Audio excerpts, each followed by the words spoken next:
Hello, everybody, and welcome to the Tardis Talks. I thought there for a second that I was still muted. I actually got everything right this time, and I've still screwed up.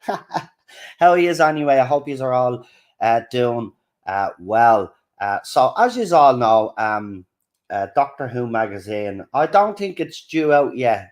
I think it's next week or something, isn't it? Someone in the chat can tell me, but someone has gotten a hold of the magazine and has decided that, well, screw Chris Chibnall. If he's not going to do any promotion for the Centenary special, well, then I will. So whoever that person was, I suppose we have to be grateful to them. Because I was getting a bit of stick off people. Well, it's hardly leaked if they're in the Doctor Who magazine. But yeah, but the magazine's not out yet, so they are leaked. So, some people. Anyway, but for some people that don't know what I'm actually talking about, as I said, I'm actually prepared today. I'm going to show you the photographs. So I did a video and I threw it up last night. Now, I'm not going to play the music on the video, but I'm going to play the video of the photographs. You will get a good look at the photographs, right? I'm going to give you my opinion on them. And then if a couple of you want to come on, this is not going to be a long stream. I know I keep saying that, but today I'm going to stick to that because it's a nice day. Well, it's a nice day here. And, it's early in the day and everybody could pop off and do what they want to do. You know what I mean? So, hold on. I didn't want you to play yet. Right. So we'll big screen that. Right, it's already being released. Yeah, but yesterday when the photographs were leaked,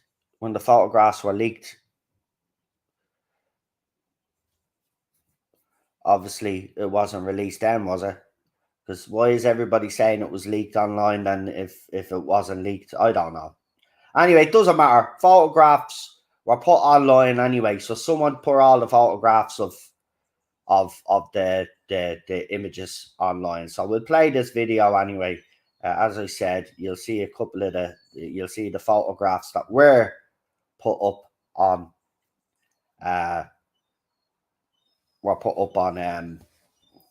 Twitter. It was. I have to say the Cyberlords, just looking at them, the Cyberlords are absolutely ridiculous looking. Sasha Dewan as costume, I'm digging it. There's Ace and the rest of the old companions that are gonna pop up. Anyway, this is just nostalgia bait, as someone says in the comment section. Someone commented that Jodie Whittaker's doctor doesn't look too happy in that photograph, or Jodie doesn't look too happy in that photograph. Maybe she's a bit annoyed because the limelight is going to be taken away from her. But those Cyberlords are absolutely ridiculous. I don't care what anybody says. I do like Sasha. Sasha has a couple of costumes in this, and he has long hair in one, which makes me think that he's going to be playing multiple masters of the same master, if you know what I mean. So there you go again.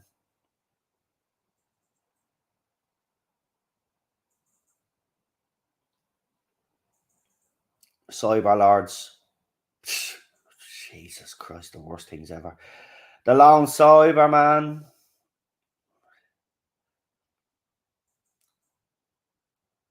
And there's Sasha doing his master. I do like his master, have to be honest.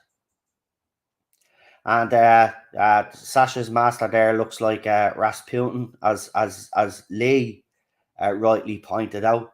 But you see what I mean? But look, I want to pause this actually for a second because I don't think anybody's picked up on this. So I want to go back. No, go back because I want to show you all something. I noticed something. So you see the two unit officers here, right? And you see Sasha's master here being arrested. But look at this over here, the hand.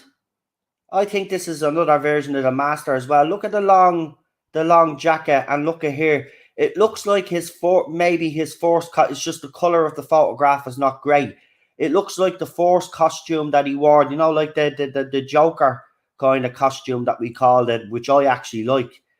That looks like his master as well. I think there's multiple masters in this. And he's obviously playing multiple masters in this from different points in time. As I said, Tegan was their ace. I mean, I don't really care. I mean, I'd love to see an ace series, but I don't really want her in this. But I do like that design now, I will say, but I don't like the spikes on them. I don't know what he's doing with the spikes there. And Dan is in the orange spacesuit, and then we got a bit of regeneration energy or whatever this, or flux energy or whatever it is. So they're the photographs. So they're for people that obviously don't know what we're talking about.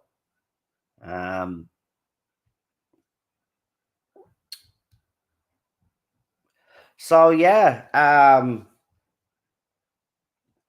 mean, as I said, those cyber lords just look absolutely. I'm not messing. They look awful. I've never liked them. You know that. You know me feelings on the cyber lords. I mean, even saying cyber lords kind of annoys me because we know what's in those Cybermen, and it's just ridiculous. It's ridiculous, man. It's just ridiculous. Sasha's master. Look, people have their opinions on Sasha's master. I'm a fan. I like his master. Some people don't. They think he's too much. But for me, I like them. I've actually liked. I have to be honest. I've liked every new Who portrayal of the master except John Sims' second version when he came back after he had died. I didn't like that version of, but then later on in Peter Capaldi's, obviously he was truly then brilliant as the master there, and we had Missy as well. So look, I don't think they've got a wrong with the Masters casting. I know people have their opinions on Sasha, but I like them. So that's the one thing actually that if I'm looking forward to in Arton in the Centenary, it's him and to see what he does, because I've liked him as the Master, and I think he's been one of the few bright spots of this whole entire era. If I'm honest, that's my opinion. But again, though, by just looking at those photographs, and look, again, they're just a few photographs, it doesn't tell the whole story. But by looking at it, it looks like that Jodie Whittaker is not going to be kind of leading her own ending. You know, she again, it's this whole problem that we've had during this era, because he cast Jodie Whittaker, right? He needed to bring in other people because she's not. I'm sorry. Look, people out there think she's a great actress, and that's fine, fair enough, right? But to me, I don't think she's a great actress, and I don't think she can command a screen. And this is why we've always needed so many companions. And again, it looks like even in the Centenary special, she has become a side story. Exactly. That even in the Centenary special, it looks like that there's so much else going on around her that maybe there's not going to be as much focus on the Doctor as everybody believes that there will be. Also, what I haven't mentioned is that the title of the episode. So there's a link. There's an article in the link description. I'm not going to read the whole article, but it's from Radio Times, and they talk about the title of the episode. So it's so the Doctor Who Centenary special title revealed as the power of the Doctor, because it has to be the power of something, or of the something, because Christian, I mean, as Dan on the Spacebook said on Twitter, are we really surprised at the title? Because his titles have been absolutely awful during his tenure, I have to say. So the much anticipated Centenary special, according to the Radio Times, no, it's not much anticipated. People just want it over so we can get full steam ahead into the RTD era, and he will actually show Chibnall up now, because as soon as this is over, he's going to be full steam ahead promoting his era, and you'll see how Doctor Who is promoted and how it should be promoted. So the latest issue of Doctor Who magazine, which some people in the chat have, will feature a 20-page special on Whittaker's upcoming final episodes. Reports that The Power of the Doctor will serve as the title for the upcoming episode. And it will be the curtain call on Chris Chibnall's era of the long-running sci-fi, with an epic adventure featuring three of the Time Lords' most formidable foes, the Daleks, the Cybermen, and the Master.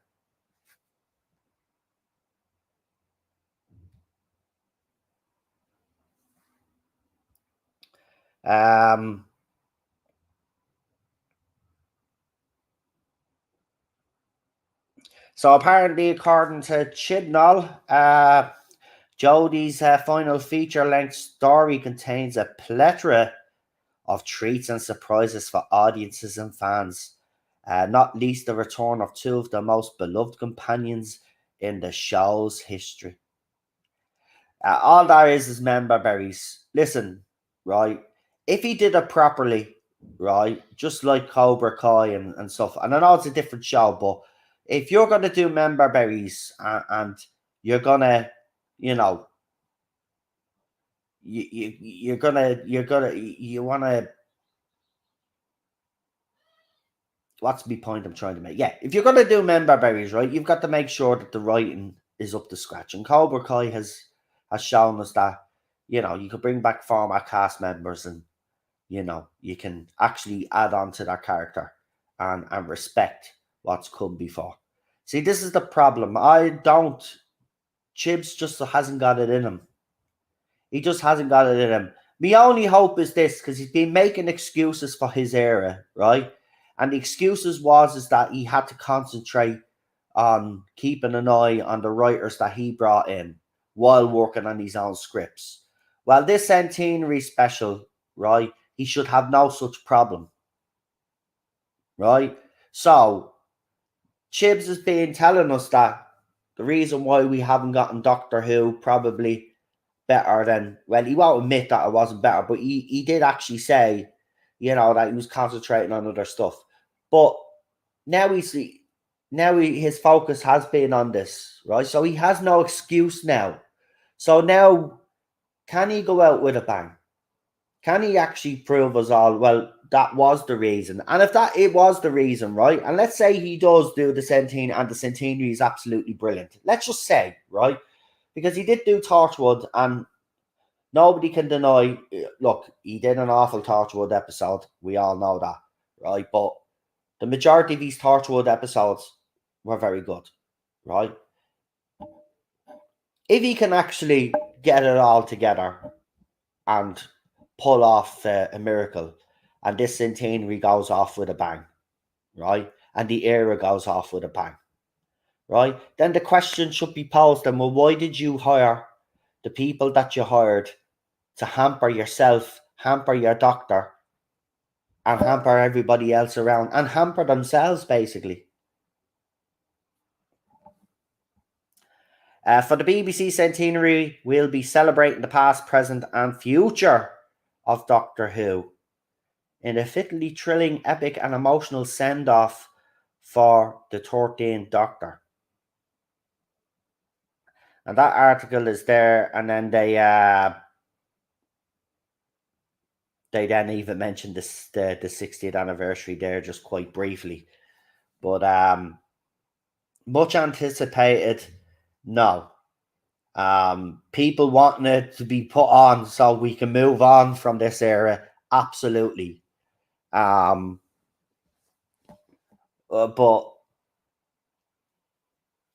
look, personally speaking, I wouldn't mind it going off on a high.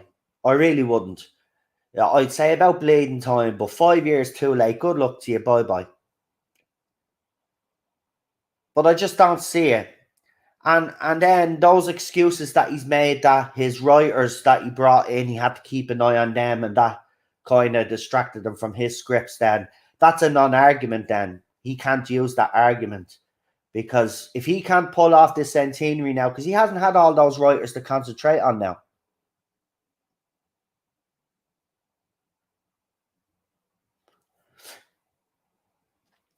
So it'll be interesting to see what happens. But again, I don't think there's been a confirmation date given. And again, this is actually getting very frustrating now. Like, fair enough, he's promoting it now in Doctor Who magazine, right? But the press were waiting a month ago so they could have all of this stuff. And we heard from certain media outlets saying that the BBC just never got back to them in time so they could include it.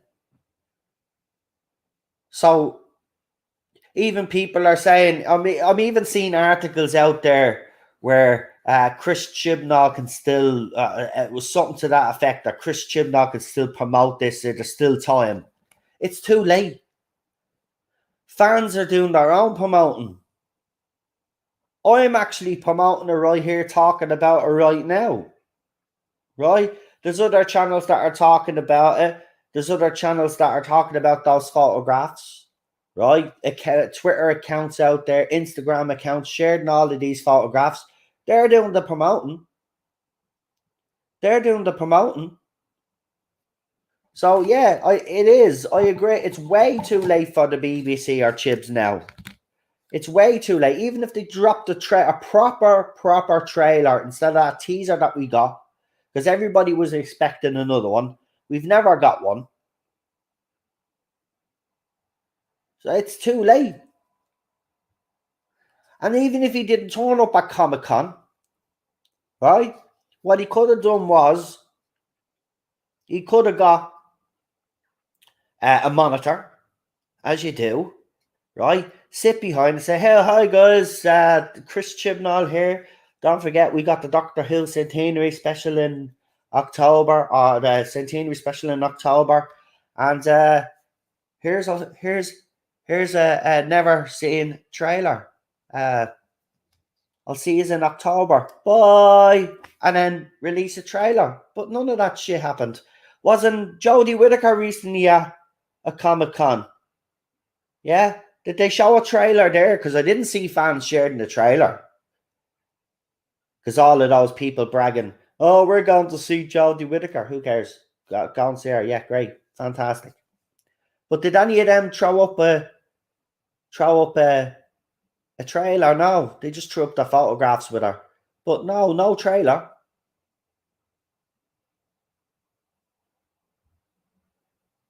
So, I mean, he's had plenty of opportunity to throw out a proper trailer. And he hasn't done jack. And the BBC, I even see the Centenary. You do see, obviously, these have BBC.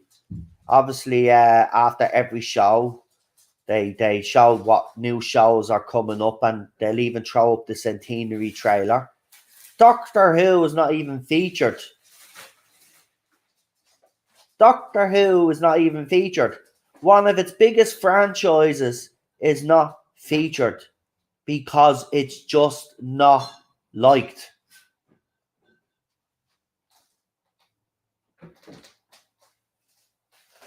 And people don't understand this. This is why we're annoyed at Chris Chibnall, the level of the show, the standards of people that are actually watching the show, they've lowered their standards.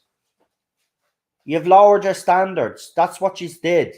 You've lowered your standards to accommodate Chris Chibnall and Jodie Whittaker, right? And you didn't care. Now all of a sudden, right? Now that it's coming to an end, a few of you have woke up and you're starting to blame Chris Chibnall for the way he handled it. Well, you're 5 years too late.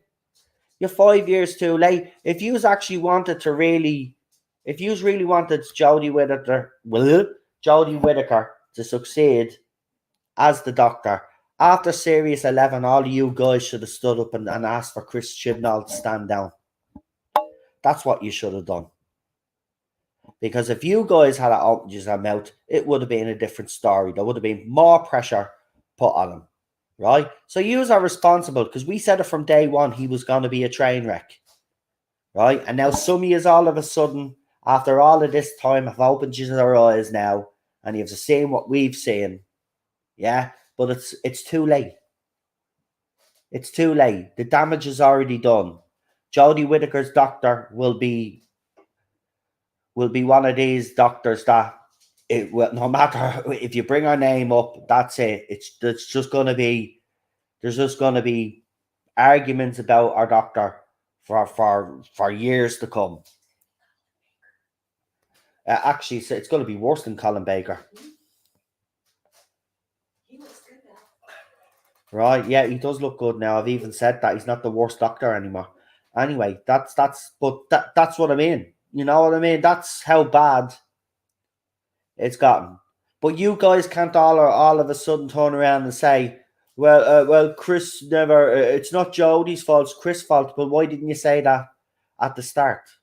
That's what I said to you. But no, you wouldn't. You defended him. You defended her Doctor, and you defended the way she played the role, which is fair enough. But you defended him, and we told you from day one that this guy was a hack, and he wouldn't be able to write Doctor Who, and he proved it. Right? And the reason why Series 11 was something completely different to the way we had known Doctor Who is because he knew he couldn't write Doctor Who the traditional way. He had to do something new with it. Right? And then when that failed and there was a backlash against it, what did he do? Then he tried to give us traditional in Series 12. But because he was such a bad writer and because he was keeping an eye on his staff, the writing staff that he brought in, right? It made his scripts even worse because he had to go around and make sure everybody else's scripts were in order. And of course, we've all heard the stories that cast and crew would be getting set up to film a scene and to be in the middle of the filming scenes, and then Chris then would send a revised update on the script and they'd have to film again. It's just been one disaster after another. But all those fans that are now blaming Chibs because Chibs has been trending the last couple of days, you're too late. You're too late. You should have, from day one, and you wouldn't, because an attack on Chris Chibnall at that time, or he's coming out and criticise them in user heads for some weird reason, it would have been an attack directly on Whittaker. And that's why I got stick, because when I was criticising Chibnall originally, everybody would start saying that I was going after Whittaker. But then when she acted and I seen how bad she was, and then the interviews that she did, then yes, I did turn my attention to Whittaker, because I do believe that, you know, she had played it differently. Even if the writing had been bad and she tried her best, I don't think there would have been as much of a backlash against her. I think fans would have been sympathetic. Some of them would have been sympathetic if she had played it differently. Right? And what I mean by playing it differently, not coming out doing an interview and the first thing that comes out of your mouth is, well, I'm not playing a gender. And then saying about the male gaze and all of this other rubbish, even before you film the scene. And then you go and you do a Stylist magazine video and you're mocking fans who who don't like your casting. And then the most famous tweet of that stylist video, by the way, just to let you know, because we found out something very interesting about the person that wrote hashtag good riddance, hashtag Dr. 13. Do you remember that famous tweet from that account that Jodie Whittaker read out? Well, let me tell you a little story about that account. That account was taken down by Twitter for harassment and abuse, and I've got the screenshot to prove it. The tweet that Jodie Whittaker read out that became the J bots at the time, where they used to use that hashtag good riddance, hashtag Dr. 13 against us. That hashtag, that account was taken down. And actually, just to prove it, because I know there'll be people watching that saying, oh, Noel's talking out of his backside. No, I actually put it up on Twitter because, see, this is the thing. I don't just go around and say things and not have proof, right? When it comes to screenshots and stuff like that. It's always very important, right? Especially when you're making allegations against some people. You have to have evidence and stuff. So I'll go and find that now while we're talking. It's down a bit now because I have posted, as you know, I post a lot. So just bear with me. But this way is not gonna fucking work. So I'll have to do it the old fashioned way.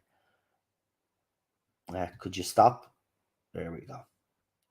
Bleeding computer. Anyway, while we're talking.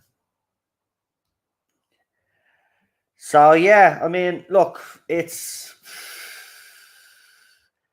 I'll show you this now. And remember also, we had the Doctor Who feminist front, right? And we also had other feminist groups out there in the early days that targeted mostly male accounts on YouTube. The feminist front actually were actually putting links on their Twitter account and getting all the people that followed them, all the feminists, the radical feminists, to go in and report the YouTube videos that were against Jodie Whittaker. Now that account is gone now as well, by the way, just to let you know. All of these accounts disappeared when they knew the game was up, and they knew the game was up after Series 11, but Series 12 is where they all start disappearing then, because they weren't around for Series 13. A lot of them were gone, or a lot of them had moved on to other platforms but weren't as successful. So, you know, there was look, the difference between the difference between other shows and showrunners and people out there that want to try get rid of their older audience. They used to do it subtly. But in Doctor Who they didn't. They made it clear that we weren't welcome. Jesus, I really have posted a lot, haven't I? I'll keep going. But yeah, wait till you see this. It is funny. So that famous tweet that was read out and then that was used as a kind of a weapon against us as such, or a way like what, and that account, I cannot believe it. And actually, credit to, I think it was John the White that actually found it.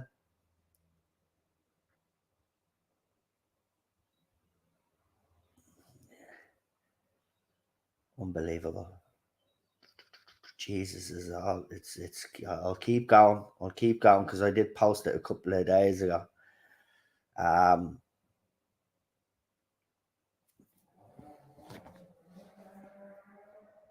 But look, they've made no bones about that we've never been welcome. And I said this in the early days, right?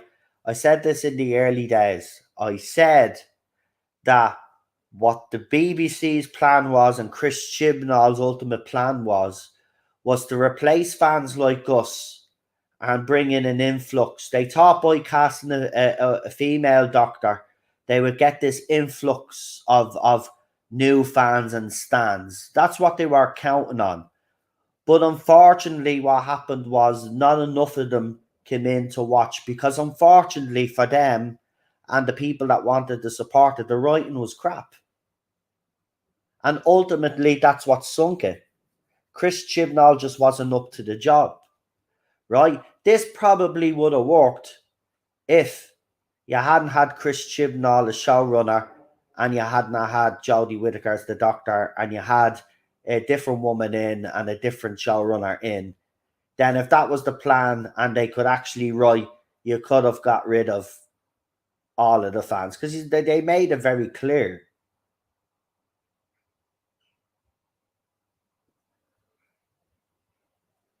that we weren't welcome.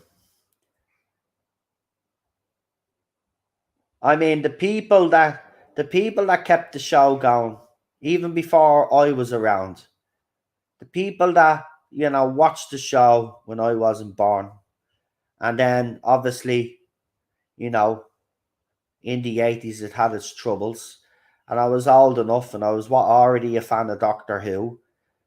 You know, a lot of those fans out there, especially the adult fans, they went out, they bought the Big Finish and they kept Doctor Who in the forums and all of that. And that's the people that Whittaker and look at Whittaker obviously was complicit in it because she was the female doctor, right?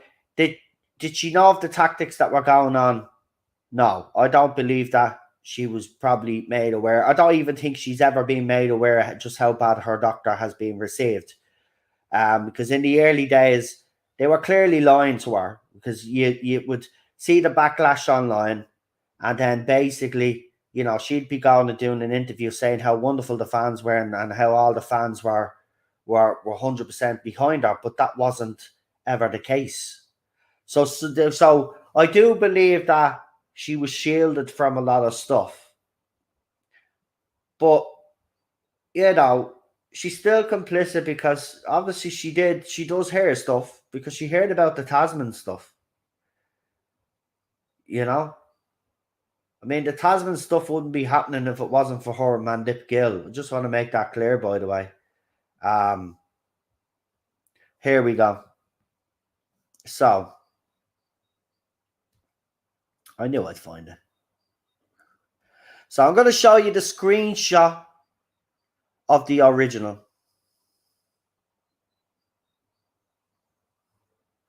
Yeah, I did. Yeah, mate. I read out your super chat last night. Yeah. Did you send? Are you saying you put one up today? Hold on, I'll check because I've been actually not looking at the screen because let's see. Oh, there we go. Sorry about that. Hold on. When Capaldi was being chastised by the tween girls, he was polite and a great example and ignored it. He even was open and inviting. Just see me continued. So hold on. Is there another one up here? Another message. Let's see.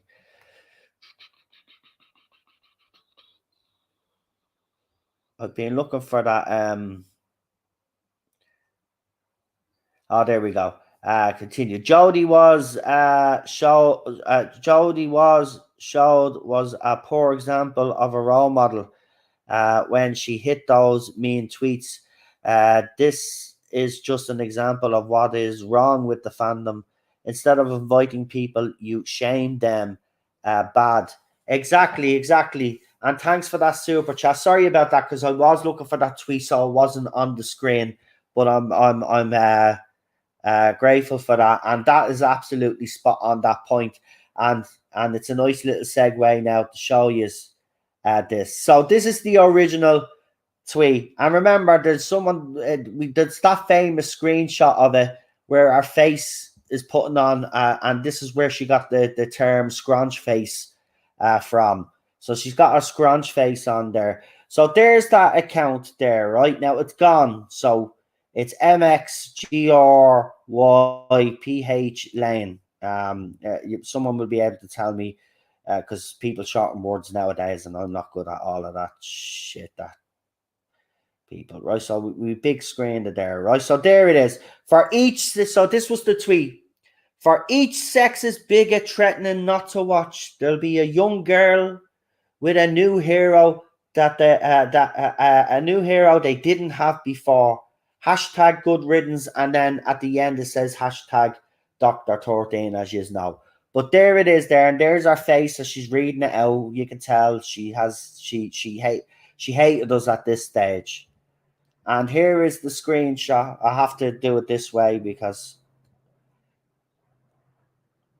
but this is in big writing. So that famous tweet that she read out, that the Jodie Whittaker fans then would use against anybody that had anything bad to say about this era. It turns out it's from an account that was done. And there you go. Account suspended. Twitter suspends accounts that violate Twitter rules. Isn't that funny? And that was the whole thing, right? As soon as she was installed as the doctor, look at myself and John White uncovered some stuff in the early days which suggested that there was a lot of planning by certain accounts out there on Twitter months before she was cast, right? There was even a meeting, a gathering, and it was some Doctor Who past cast members, and it was a feminist thing, and you're talking about Doctor Who and femininity, all of that. And apparently from that gathering, afterwards, when everybody was stopped, the show was over and everybody was, clapping, the autographs being signed and stuff, that's where a lot of these groups apparently sprouted from, was from this gathering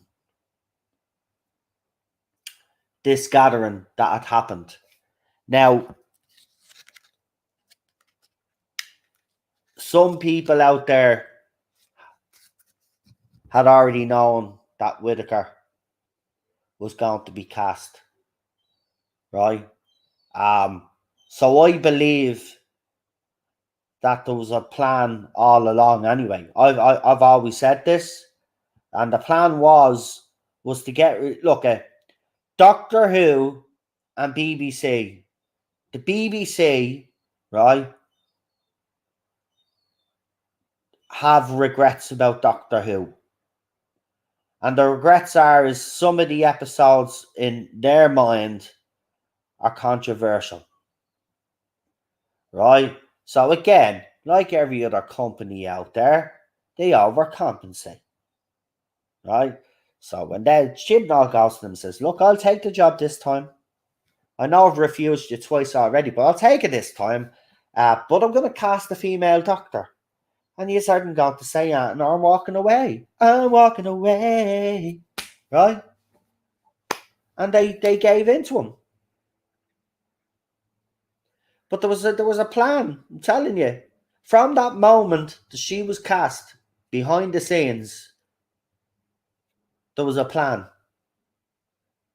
And there's even a paper trail that goes back a couple of months before she's announced of these accounts setting up, getting ready to go. How did they know?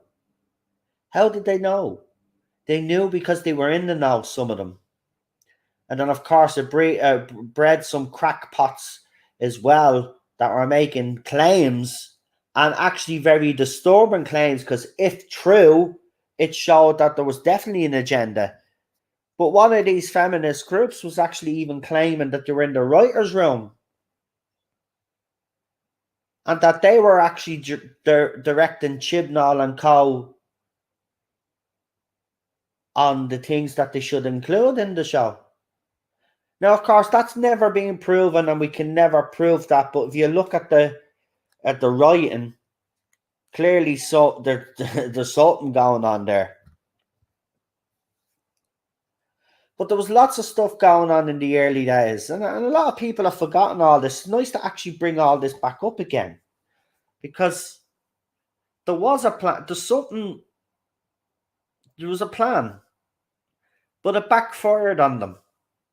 It has backfired spectacularly. As I said, a lot of those accounts don't exist anymore.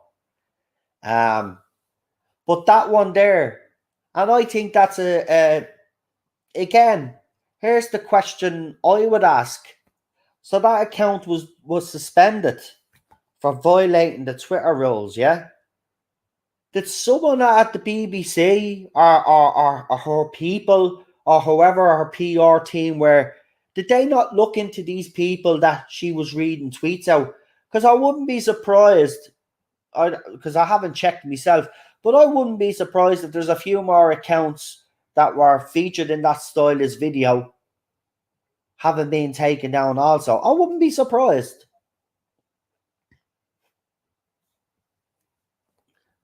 Or this Twitter account was in on it, right? And then it was used to, because you know the way the companies are being accused of using bots and stuff. Maybe they did use real people and say, here, listen, say something nice about Doctor Who, and we'll give you goodies, and then we'll have your account suspended or something. I wouldn't put it past them. I'm not saying that's what happened. I'm just giving my own opinion. But anyway, back to this Centenary special. I just wanted to show you that anyway, because I think that is very important. Because remember, there's a lot of yous in the chat, including myself, that have been called the toxic side of this fandom. Right? We've been labelled, harassed, bullied.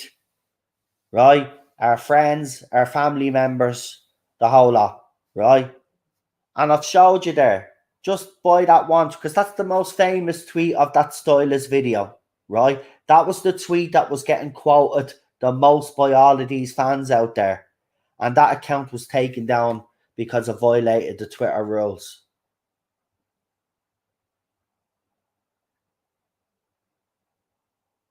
And we're the toxic ones. All we ever did was have an opinion. I know kids that love Jodie as the Doctor. £2 from a troll account, probably Andrew or someone else. Yeah, look, I'm not denying that Jodie Whittaker's era has some fans. Nobody has denied that, right? It doesn't have as many as everybody thinks it does. But yeah, we do know that some people out there love that. That's not the debate here. The majority of the fandom don't. And it hasn't been watched. So your comment is kind of irrelevant, because, we've never denied that some people out there have bad taste, right? If that's what they want. And listen, I know little kids, they don't understand Doctor Who until they get a little bit older, right? So if kids out there like the idea of a female doctor, that's fine. They're kids. Big deal. They love Doctor Who. Wow. What you know what I mean? When they get older, they'll probably look back at the Jodie Whittaker era and say, oh, what crap was I watching? Right? Because there's a lot of stuff that we watched during their childhood. The majority of it was good, I have to say, though. But there was some shite that I watched when I was a kid. I watched it back as an adult and say, no way, did I actually watch it as a kid and enjoy it? So that happens too. So again, thanks for the super chat and wasting your money on an irrelevant comment.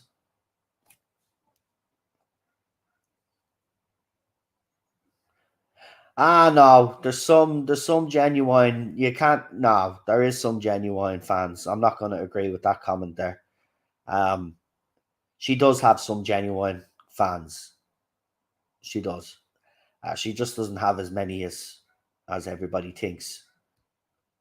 Exactly as Cinnamon says. Thanks for the £2, Andrew. Andrew Jones. Um, that's what I mean. I mean, look. I mean, there's even shows I grew up with as a kid, as I said, or movies that I watched as a kid and thought were great, and then I went back and watched them. They're god bleeding awful. Like, it's irrelevant whether they liked it or not, because when they get older, they probably look back and they probably will. A lot of us do go back. Oh, that wasn't as good as I remember. That's what I mean. Power Rangers back in the day, right? I'm glad you brought that up, because that Power Rangers movie back in the day when we were growing up looked epic, right? I watched it recently and I was sitting there and I was like, did I really watch this as a kid? This is so fucking cheesy. This is so bad. What is going on? Everybody was hyped. I remember everybody was hyped for Power Rangers back in the day. Um, but you're right. You're right. That movie is god awful, man. God awful. But it's so bad that it's funny that you know what I mean? But anyway, away from that now, because I've said my piece on that. So, as I said, we're 52 minutes in, so we'll go for another half hour, right? Half an hour, and I'm sticking to that, as I said, definitely sticking to that. So we'll go, well, actually 38 minutes, because that'll be bang on an hour and a half, won't it? Yeah, right. So what we'll do is now, if anybody wants to come on, discuss the photographs, the centenary special, obviously the title. Give us your opinions on Sasha's costume change, which looks like there's one. Do you agree with me? He's going to play multiple versions of his own master.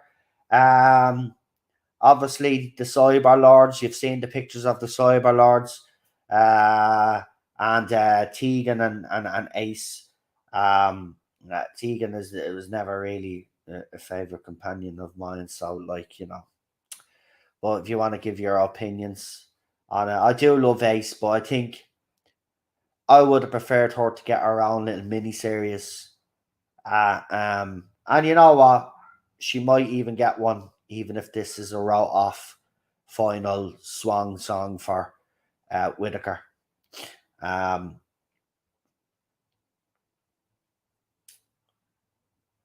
I mean,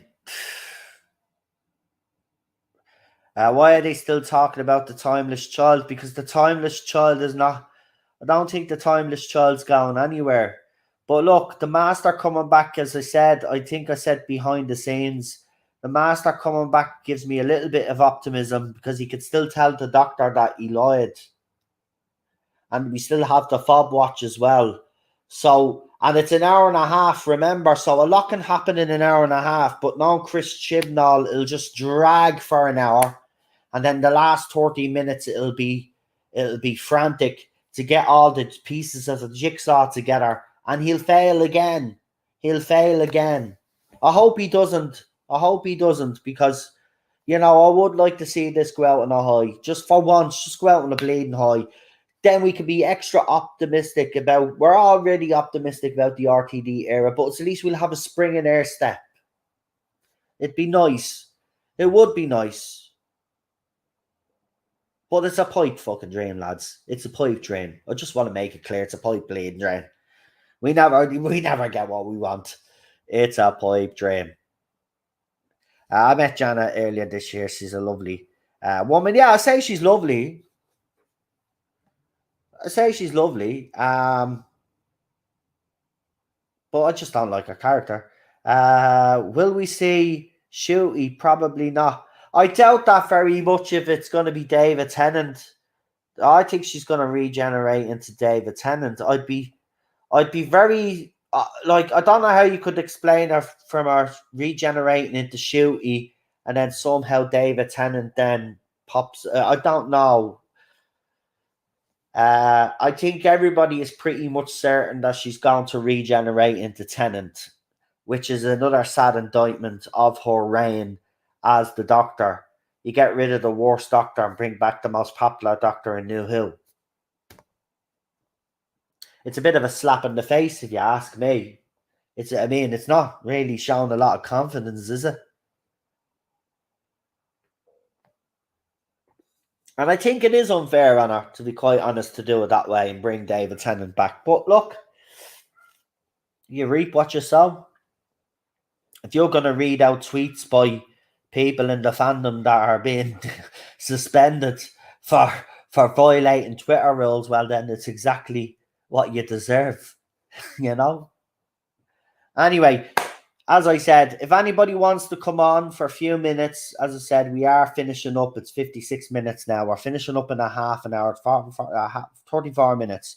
So if anybody wants to come on, give their opinions on the photographs that you have seen, let me know in the chat and I'll send a couple of emails there and we'll get you on and then we'll wrap it up then for the evening because the sun is shining and I do want to get me ass out there. New Who is too reliant on David Tennant. I do agree with your JWC reviews. But again, to me, that indicates that he's their safety buffer when it doesn't go right. And, you know, if it doesn't go right for RTD, I think they should put the show on the shelf for a couple of years. Look, I've said this. The fact that there is going to be a little bit of a break between Chibs and RTD will be nice. So it won't be much of a break, but there is a little bit of a break there, right? But ideally, I would like it to be a bit of a longer break between the two eras, just to give RTD and everybody else behind the scenes a bit of breathing room, and also give the fans a bit of breathing room because, you know, I think we've gotten to the stage where Doctor Who has just gotten stale. It's been on the TV since 2005. It needs a break. It actually does need a break. And people will argue that it got a break during its run, especially under Chibs because of 18 months. But nah, it needs a longer break.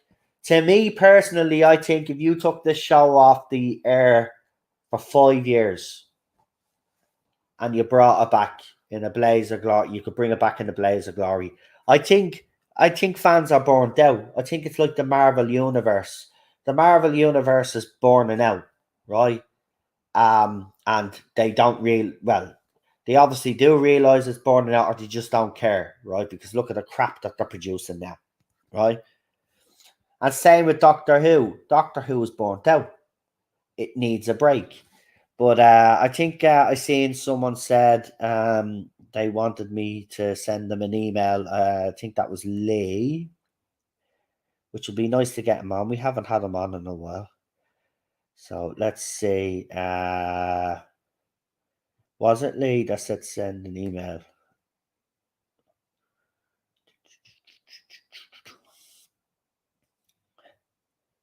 Yes, go on. Yeah, send me a link. Probably wants to come on. Yeah, so it's Lee. Does anybody else want to come on with Lee? Let me know. Come on, let me know, guys. Because as I said, we've got half an hour now exactly, bang on. So if you want to come on, let me know. I'll just wait to send Lee the email there just to see if anybody else wants to come on so I can send them all together. So if you want to come on, give your opinion about the Centenary photographs. Cinnamon says he'll come on as well. Nice. That's fantastic.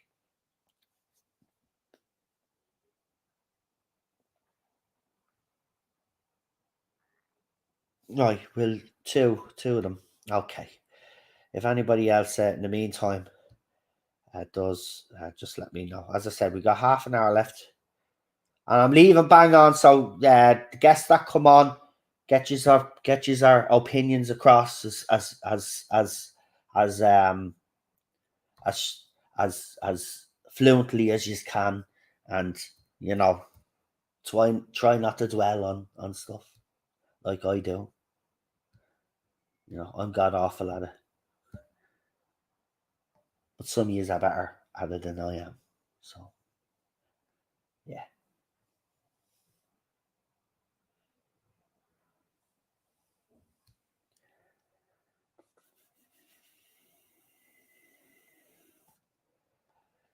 Right. So Lee sent you your email there, and Cinnamon, I've sent yours just now. Also,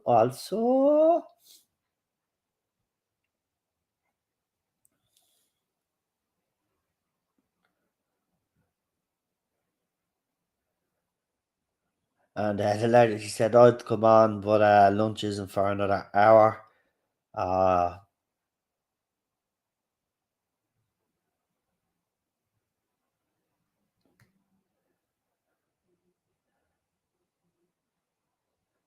The Marvel Universe has had its first heart attack with Captain Marvel.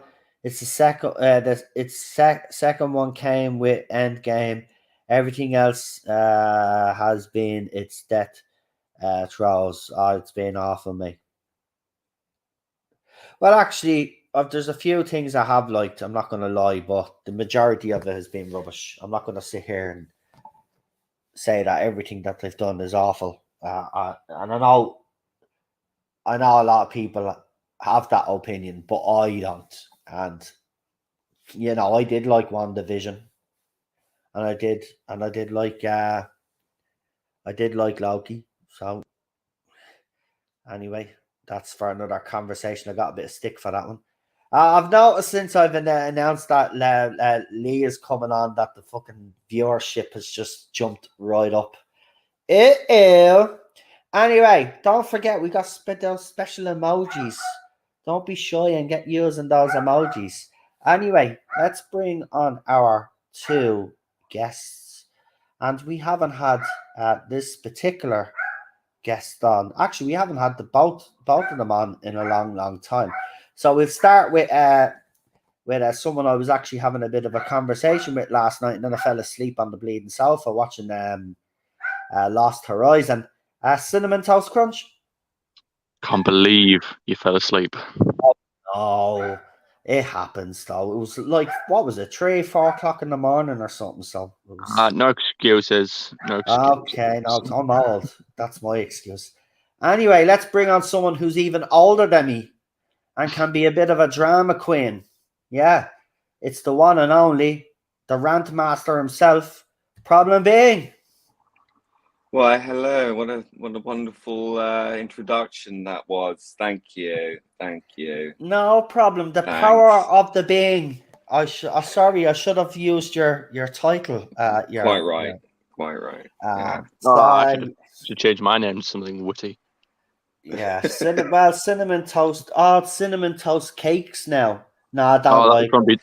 That was. I don't like it. You check. No, don't like it. Change it back. Change it back. It has to be cinnamon toast crunch, or nothing at all. Nothing at all. Anyway, what is this fallen asleep people talk of? Yeah, well, that's what happens when you're bleeding up at all hours of the morning and evening. Jesus Christ, man. But I'm still getting up early. That's the weird thing. I'm getting less sleep, but getting up and feeling great. It's a weird feeling. It's going to catch up on me. I know it will. But for now, I'm enjoying it. But lads, right, because as we've only got 25 odd minutes left, we'll get into this. Obviously, the Centenary photographs. So, Lee, what are your initial thoughts on the photographs that you've seen? So first of all, the title of the episode, you know, the rings of power of the Daleks, of the day, of the night, of the girl power, of the Doctor.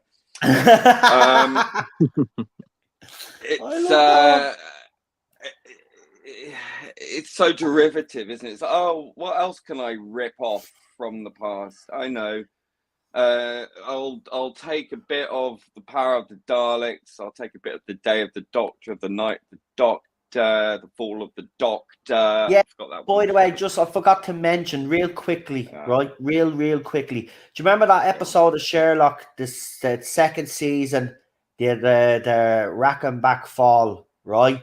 Well, that was referenced by one of the people in this interview.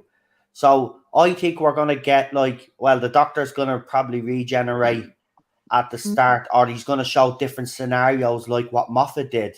It sounds like he's ripping off. There was another article that was thrown out last night, and if you read that article, it sounds like he's gonna rip off that episode of Sherlock, and we're gonna get different scenarios, I think, and the people are gonna, the way like the audience had to choose which one they thought it was and all this rubbish.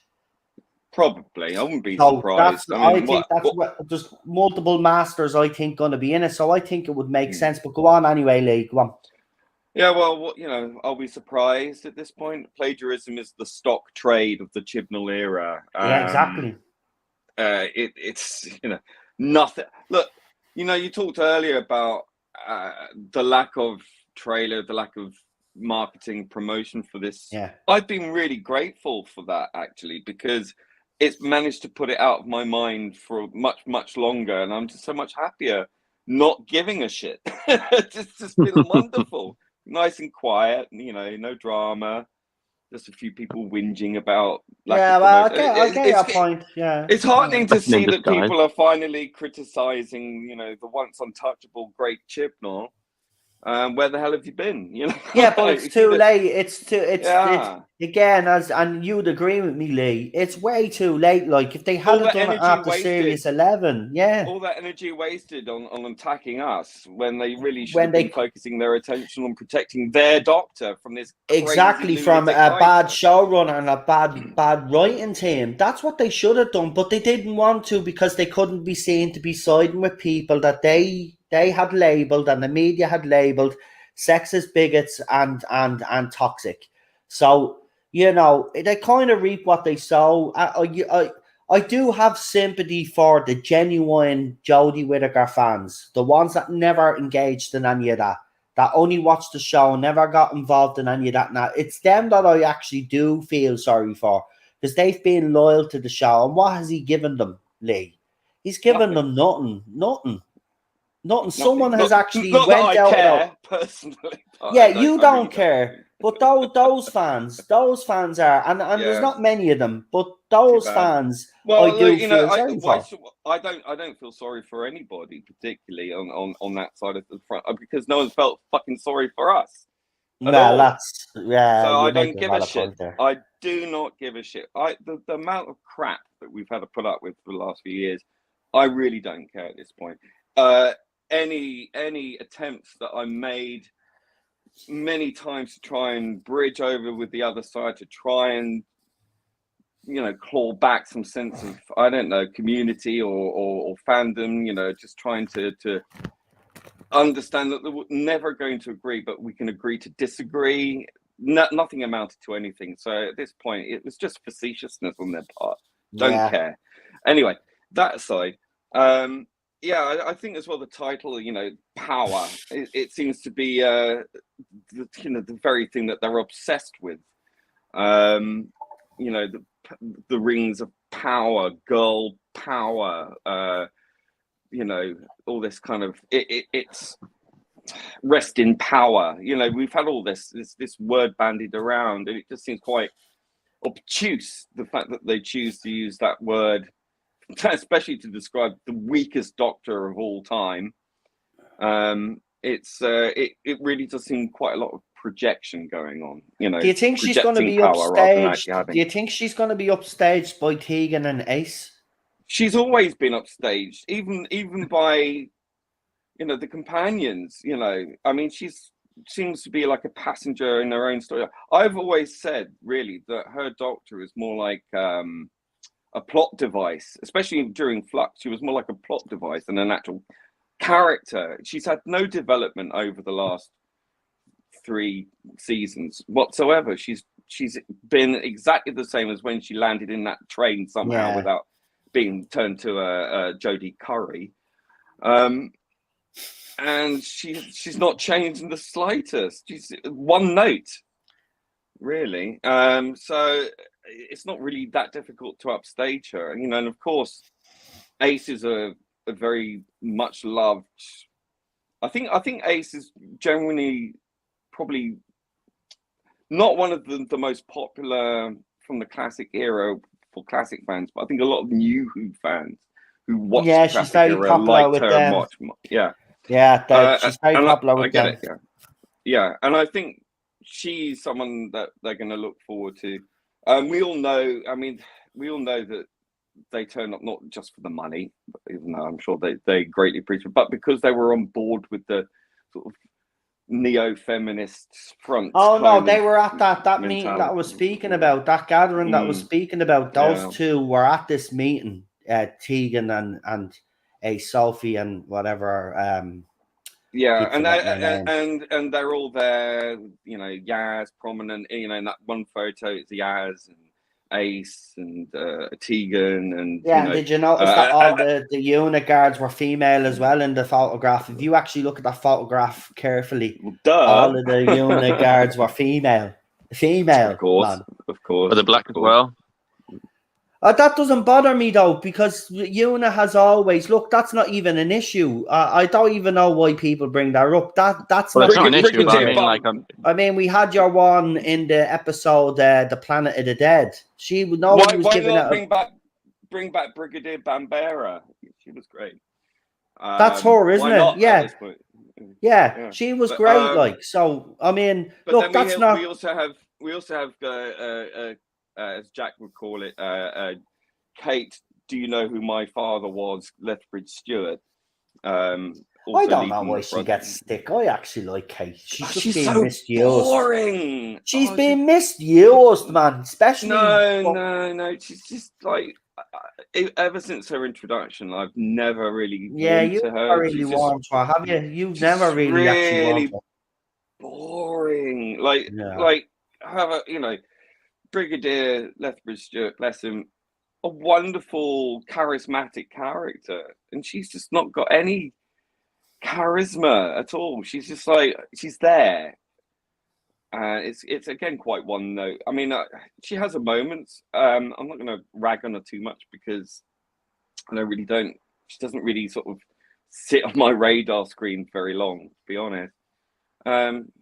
It's nice to have that kind of continuity, but it just seems very underemployed, and she doesn't seem to have a heart really in it, I have to say. I'm just speaking how I see it. But anyway, that aside, as I was saying about this power thing, it just seems an obsession with these people. They're obsessed with power and redistributing power, and it's just like, well to another clique elite, it's like, how does that change anything? You're just creating one hierarchy from another. It's nonsense. So I think that's a very loaded title, quite frankly. As for the pictures, well, right, hurry up! You've got 2 minutes because I have to get cinnamon then. All right, I'll just wrap this up very quickly. I think all of the pictures were diabolical. Just like the cyber time lords, of all the things to bloody bring back, really. I mean, they were laughable then. They're just awful now. It's like as if he's throwing everything at this last episode. At this point, it has to be. The only thing I did, I wasn't that keen on the new Master, but he just looks like the Joker again. But I really loved the picture of him looking like Rasputin. Right, I think that if he was going to start off his career as the Master, I think the Rasputin look would have been absolutely perfect. And considering that Jodie Whittaker's, if he had toned it down from his sort of making himself make Eric Roberts' Master look understated, if he would have toned it down and put the sort of the mad monk, I was going to say meddling monk, but that Rasputin thing and the beard, and that would have been perfect for the Whittaker era, because the Whittaker era was designed to show how evil and crap men were. So that would have been actually a great story for Well, look Chips at to actually Rasputin. tell. You know, Yeah, he was an evil son of a yeah. Yeah, loved his women. He had a sex cult. Yeah, he had a sex cult as well. Apparently, he even did the Queen. If there's any rumors in that, but like there were rumors. But we'll get Cinnamon in because we got bang on. Thanks for that, Lee. Anyway, but Cinnamon, what were your thoughts on the photographs? And as Lee has brought up the title of the episode, which is truly ridiculous. Power of the Rings of the Day of the Doctor, the thing of the thing of the sorry. It's all the current trend, isn't it, to have some big, illustrious, ever powerful title. Yeah, if you have to project power, you don't have power. Sorry, carry on. Yeah, but it was just I'm not even surprised by the title because it was just I don't know what I was expecting, but now that I got it, Not that.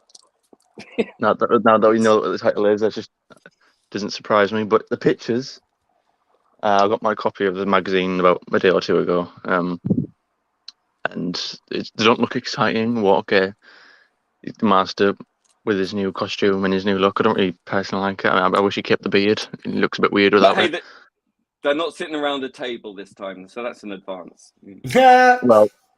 Well, Sophie Aldred is. She sat there with the table with her feet kicked up on one of the pictures. It's just there's nothing in there that screams exciting. Okay, Jodie's took a picture with Janet and Sophie with it, and she looks irritated. I know what you mean when you said she doesn't look very happy. She just looks like, I wish these people weren't with me. This is my episode. Why are these people in it?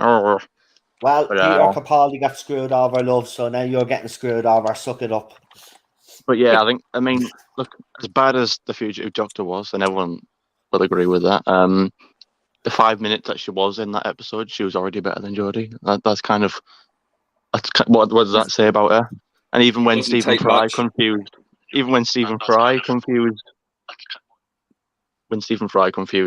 Graham with the Doctor, I don't blame him because he was more centre stage than she was. Yeah, but that was done deliberately by Chibnall because fans were giving about our Doctor, and he wanted to give it two fingers to the fans by saying, "Well, I've had an upgrade," because she came out with the line, "I've had an upgrade." That was a deliberate. See, this is what the other side don't. They say, "Well, you're giving out Chib," but he deliberately did things to provoke fans. You don't. We know what the line. He's contentious. That's why.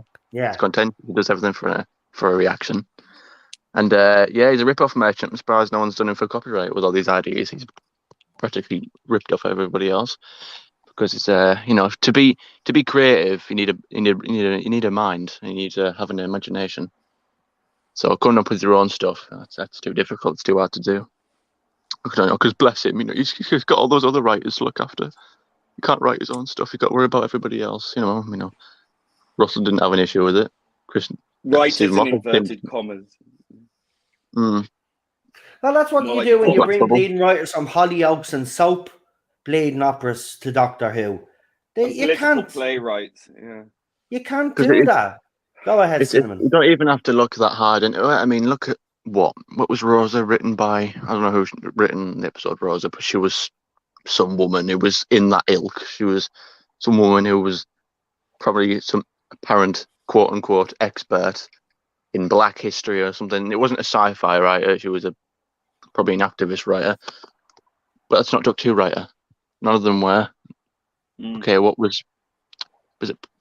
Not Priti Patel. I've got a name now. No, it was what's her face, because she won an award, a made-up award for the BAFTAs. The one who written in Flux, the one who written like the Weeping Angel episode.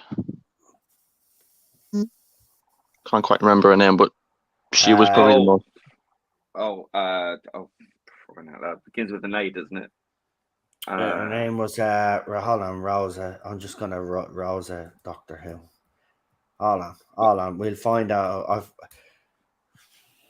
It was written by. Maxine Alderton was one you're talking about, wasn't it? No, Maxine Alderton didn't write that Rosa though. She didn't write. I was meant a different point. Was a Mallory Blackman wrote Rosa? I think it was. Probably, but yeah. Yes, it was Mallory. It was Mallory Blackman.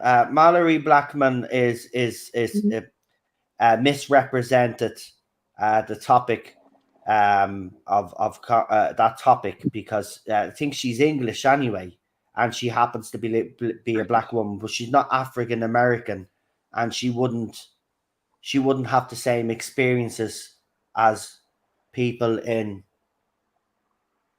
America had compared to the experience they would have had in Britain. Britain, if I'm correct in saying, was more tolerant. So she wouldn't have grown up with that level of racism aimed towards her. Instances like Bamber Bridge, where Americans trying to tell Brit pubs she what misrepresented because every white person in that episode was racist. The only one that wasn't racist was obviously Graham. But every white person that was featured in that episode was a racist. And then we had an actual space racist. And not just a racist. Was never explained. Not just a racist, but cartoonishly racist. You know, like overtly over the top racist. Yeah. So it was a misrepresentation because if she actually knew African American history, she would also Mallory Blackman would also know that white people are also fighting side by side to make sure that the country was equal, right? It wasn't all white people that were racist, and that's why a lot of people gave out about Rosa. It misrepresented, and that's what this era has done. And also then to do the most iconic part, the thing that she's famous for, right, which is not giving up our seat. And then you have a stupid pop song from the early 2000s or whatever it is playing in the background in an episode that's supposed to be set in the 1950s. It just doesn't work. Everything about that episode was absolutely disgraceful. I personally, like a lot of people, hate the historicals because Chibnall has either skewed history, hasn't told the truth, or he has put it through his own leftist lens. He hasn't shown both sides of every story. Well, that's his thing with the whole historical thing. You know, there's an Indian YouTuber, Gudyat, who did a fantastic critique of Demons of the Punjab, and you know, as an Indian, she was absolutely dismissive of Chibnall's story for that, and Patel who wrote it. It was Patel, wasn't it, who wrote it? But she was saying that, you know, it was a gross misrepresentation of what actually happened, and she said it seemed very very skewed in one direction. It also showed the Hindis in a bad light. It showed an almost disregard for the British imperialism at the time, in terms of, you know, really not focusing enough on that. And a whole manner of things. I really highly recommend people look at it. I'll see if I can find a link to that so you can. Yeah, do it and put it in the chat there, because it was the same with Rosa. We had a lot of African American Doctor Who fans that were very highly critical of the way Rosa and the way the whole episode was actually portrayed. Again, as I said, man, the only people that like these historical episodes are people that have a skewed left-lensed view of history. That's it, right? And we've seen a lot of them, and a lot of them are on social media. We've seen it for ourselves. But these are all uneducated, right? They haven't learned history the way we've learned overeducated history. Idiots who are ill-educated, who are. Well, they're not properly educated, well, no, they're not educated the way we were. That's not uneducated, that's ill-educated. Now, the difference is quite important. Right, yeah, fair enough. Yeah, they're being educated, but not being educated the way they should be educated. The problem with history in universities and in schools nowadays is that it's skewed towards the postmodern critical theory, which is a complete overhaul of history and the facts in favor of intersectional power play. And it's all about revising history in a sort of undocumented sort of way. It's all more about feelings and facts, you know, and this is a huge disservice to the truth of history. Yeah. And yes, of course, history should always be revised, but you should never throw out the evidence, you know, and the documentary evidence. And yes, of course, history is often skewed towards those who win in these power struggles and whatnot. But you can't throw out the bath with the bathwater, which is what they do. And unfortunately, a lot of the postmodern ideas, like we saw this in flux with the Sontarans episode, you know, when he had what's the face? My brain is not working today. That's not good. Harriet Jones. No. The Mary Seacole. Oh, that one. That was a gross misrepresentation of her.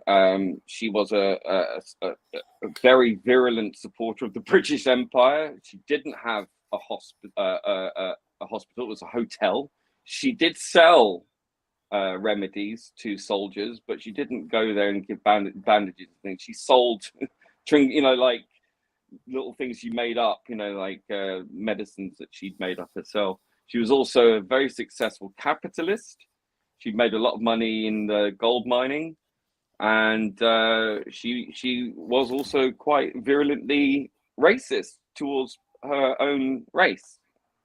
Not that there's such a thing as race. Not surprising, because it's if Cinnamon, we're watching that I wanted to get you back in because me and Lee cut across you, and that was my fault because I started it first. So I'll put my hand up and apologise. So I'll give you a few more minutes to make the points. But if you just want to add on to what Lee was saying there, or give your opinion on that, and then give us your opinion then on the rest of the other stuff, that'd be great. He's right. He's absolutely right, because I didn't know who that person was.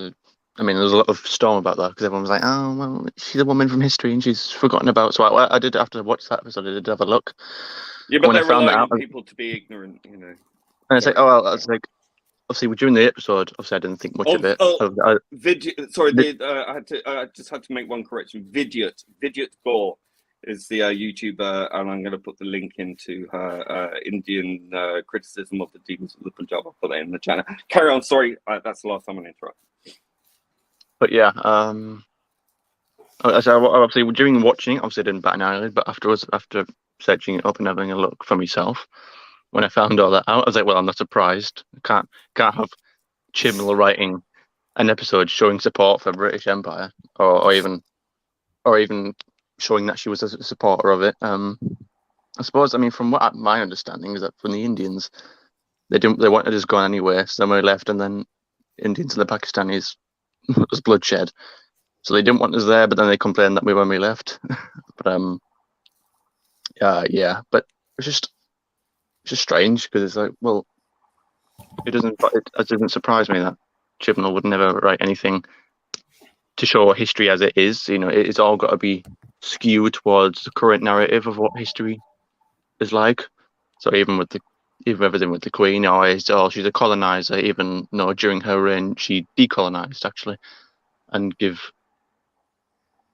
different countries independence. But that's how it is. You know, Chibnall doesn't show history as it is, because what we need to realize as a culture and a society is that history is history. It isn't good or bad. It has good moments and it has bad moments. Yeah, but you know what, Cinnamon, I'll add to that. But you know what pisses me off, right?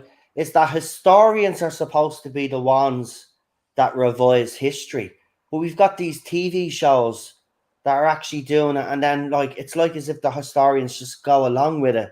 Well, yeah, that's a bit like that with the whole Tolkien thing. It's like, I think Amazon, for the new show, I haven't watched it yet, but for the new show, I heard that they were like getting in Tolkien scholars, and it's like, they're Tolkien scholars, but they're people with an agenda, or it's people with an askew. And standing against racism whilst having cod Irish accents for these unwashed half-foot hobbits. You know, it's like, well, isn't that anti-Irish? Right, I'm just going to say something as an Irish person. So I've checked it out, and I have to be honest. It's not us Irish people don't take ourselves very seriously. Of course, like, you know, Americans come up with the leprechaun and all of that other rubbish and Lucky Charms, and you know, they made some god awful Irish movies with top American actors doing Irish accents, right? But even this is laughable because the accent, right? You'll listen to an Irish accent and it'll sound like it's from Cork. Then it'll sound like it's from Limerick. And then it'll sound like it's from South Dublin. All from the one person. It is look, as an Irish person, I am actually offended. And I don't get offended by it. But if you're gonna get, this is the whole thing that I think is why I think they're all hypocrites. To talk about all these actors and actresses and all come out and directors and writers come out and say, yeah, well, gay people should play gay people. Yeah, straight people should play straight people. Ridiculous. And blah, blah, blah, this, that, and the other. But yeah, they go and cast people for a show like Rings of Power. And the people are supposed to have Irish accents, but they're not really Irish. I mean, these are hypocrites. Yeah. These are hypocrites anyway. Like, you know what I mean? It's all this. It's all. But it's not the first time. It's not the first time Lenny Henry's put on a racist accent, is it? You know, he's done quite a few impressions of Chinese people back in his Tiswas days, which was pretty on the knuckle. But it's all right though. He can do it because, you know, as he said, you know, Lee. You know, remember that famous quote that he made? Sure, the BBC would rather cast a dog than cast a black man as the doctor. That aged well, didn't it? Well, that did age well, didn't it, Lenny? Listen, I don't listen to Lenny Henry anymore. I can separate the artist from the gobshite, right? He hasn't been the same since to me, he was funny. He was Red Nose Day for me. Lenny Henry is all of that. HB Sauce, all of that. No, that was Frank Bruno. I keep getting mixed up between those. Even still, he was the doctor, wasn't he? Oh, even if it wasn't no, racist. What? Racist. No, it's not. No, yes, it's not. That's racist. That is so racist. Okay. I don't even know what you said. I said I always get confused because I always thought it was Lenny Henry that did the HB Sauce ads, but he doesn't. He did the hotel ads. What was the Premier Inn? And it was Frank Bruno that did the bleeding fucking HB Sauce ads, which were funny. Love Frank Bruno. Everyone loves I love Frank Bruno. But Lenny Henry's always been controversial. But you know what annoys me about Lenny Henry, Serena Williams, Oprah Winfrey, all of these multimillionaires, people, all these right? Yeah, exactly. This is my point, right? The very same people that are going around and saying that there's racism, and Whoopi Goldberg as well. Well, I just want to say something. I'm not saying that he didn't have struggles in the industry he's had because he's their skin color, but it didn't obviously affect you in the overall grand scheme of things. Oh yeah, these are all multi-millionaires. These are all multi-millionaires. So I mean, in fairness, for God's sake, this is why I won't listen to those people. I'd rather listen to the people on the street, right? And if they're telling me that the country is racist towards them, people like that are telling me, then I'll stand up and I'll listen. I'm not going to listen to a multi-millionaire that has actually forged a career and a very highly successful career through Hollywood or whatever field you're in, and then like Lewis Hamilton to come out and say, oh, the British people are racist. Well, it didn't stop you becoming one of the best fucking racing drivers of all fucking time. So what are you talking about? You're a multi-millionaire. Shut up talking anyway. You shouldn't be. I'd rather listen to a young kid in London or anywhere in the UK and if he came on and said, yeah, it is racist to all. I can't walk down the street without the cops searching me because they think I have a knife or whatever. I'd listen to them. But I'm not going to listen to you, a multi-millionaire, and stay off. You keep your hands off my club, by the way, Manchester United. Lewis Hamilton wants to get away, right?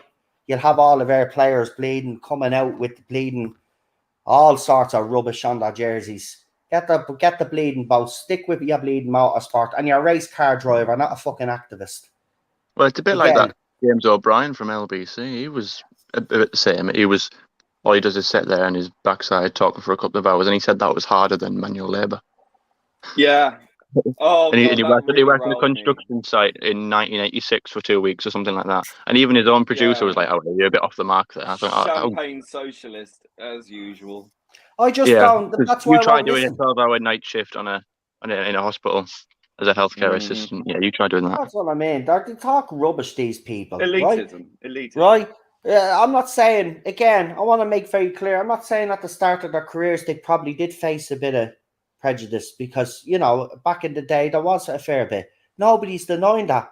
But these people did actually go on to have successful careers and forge successful careers. But when Lenny Henry has always been, Lenny Henry's always been an activist, right? Through his red nose days, right? He's always been there, right? We know he's in an such a activist. racist country gave so much money to starving kids in Africa. But this is the thing, Yeah, what really. annoys me now is he seems to be very extreme in his viewpoints all of a sudden. Why now, Lenny? Would the walk dry up or something? Dawn French divorced him. Probably. I think that's had some kind of profound effect on him. I just have a feeling that's what's caused all this. I actually think he's never got over him and Dawn French splitting up. To be quite honest with you, I think that because they were such. I have to be honest. They always looked a great couple. They did. They looked like they had a lot of fun together. She's funny as well, I have to say. She's obviously had enough of him. Yeah, Dawn French's sense of humour is very dry, but I love it. I love Dawn French. I think she's great. And I do love Lenny Henry as a professional, but he just needs to leave it out now. I mean, he did come out and make some positive comments when Doctor Who cast Shooty, but I mean, then when he got this part in Rings of Power, and then he goes and in fairness, I'm going to say I will defend him in one aspect. The dialogue and the scripts that he has been given are absolutely fucking awful. Awful. So, again, you know, when he comes out and makes statements like that, but then the writing that he's getting is off, it makes him look like more of an idiot. Like those two hedgehogs from Dublin who keep saying, not my king, and they're Irish. Shut the fuck up, Jedward. I mean, these are the two hypocrites, right, that left Ireland because we wouldn't give them the steam off our piss and give them a career. They ran over to fucking England, yeah, right, begged for a career, got a career, and now have decided all of a sudden, well, fuck you, we've made our money, now we're going to slag off your monarchy. This is the same Jedward. Yeah.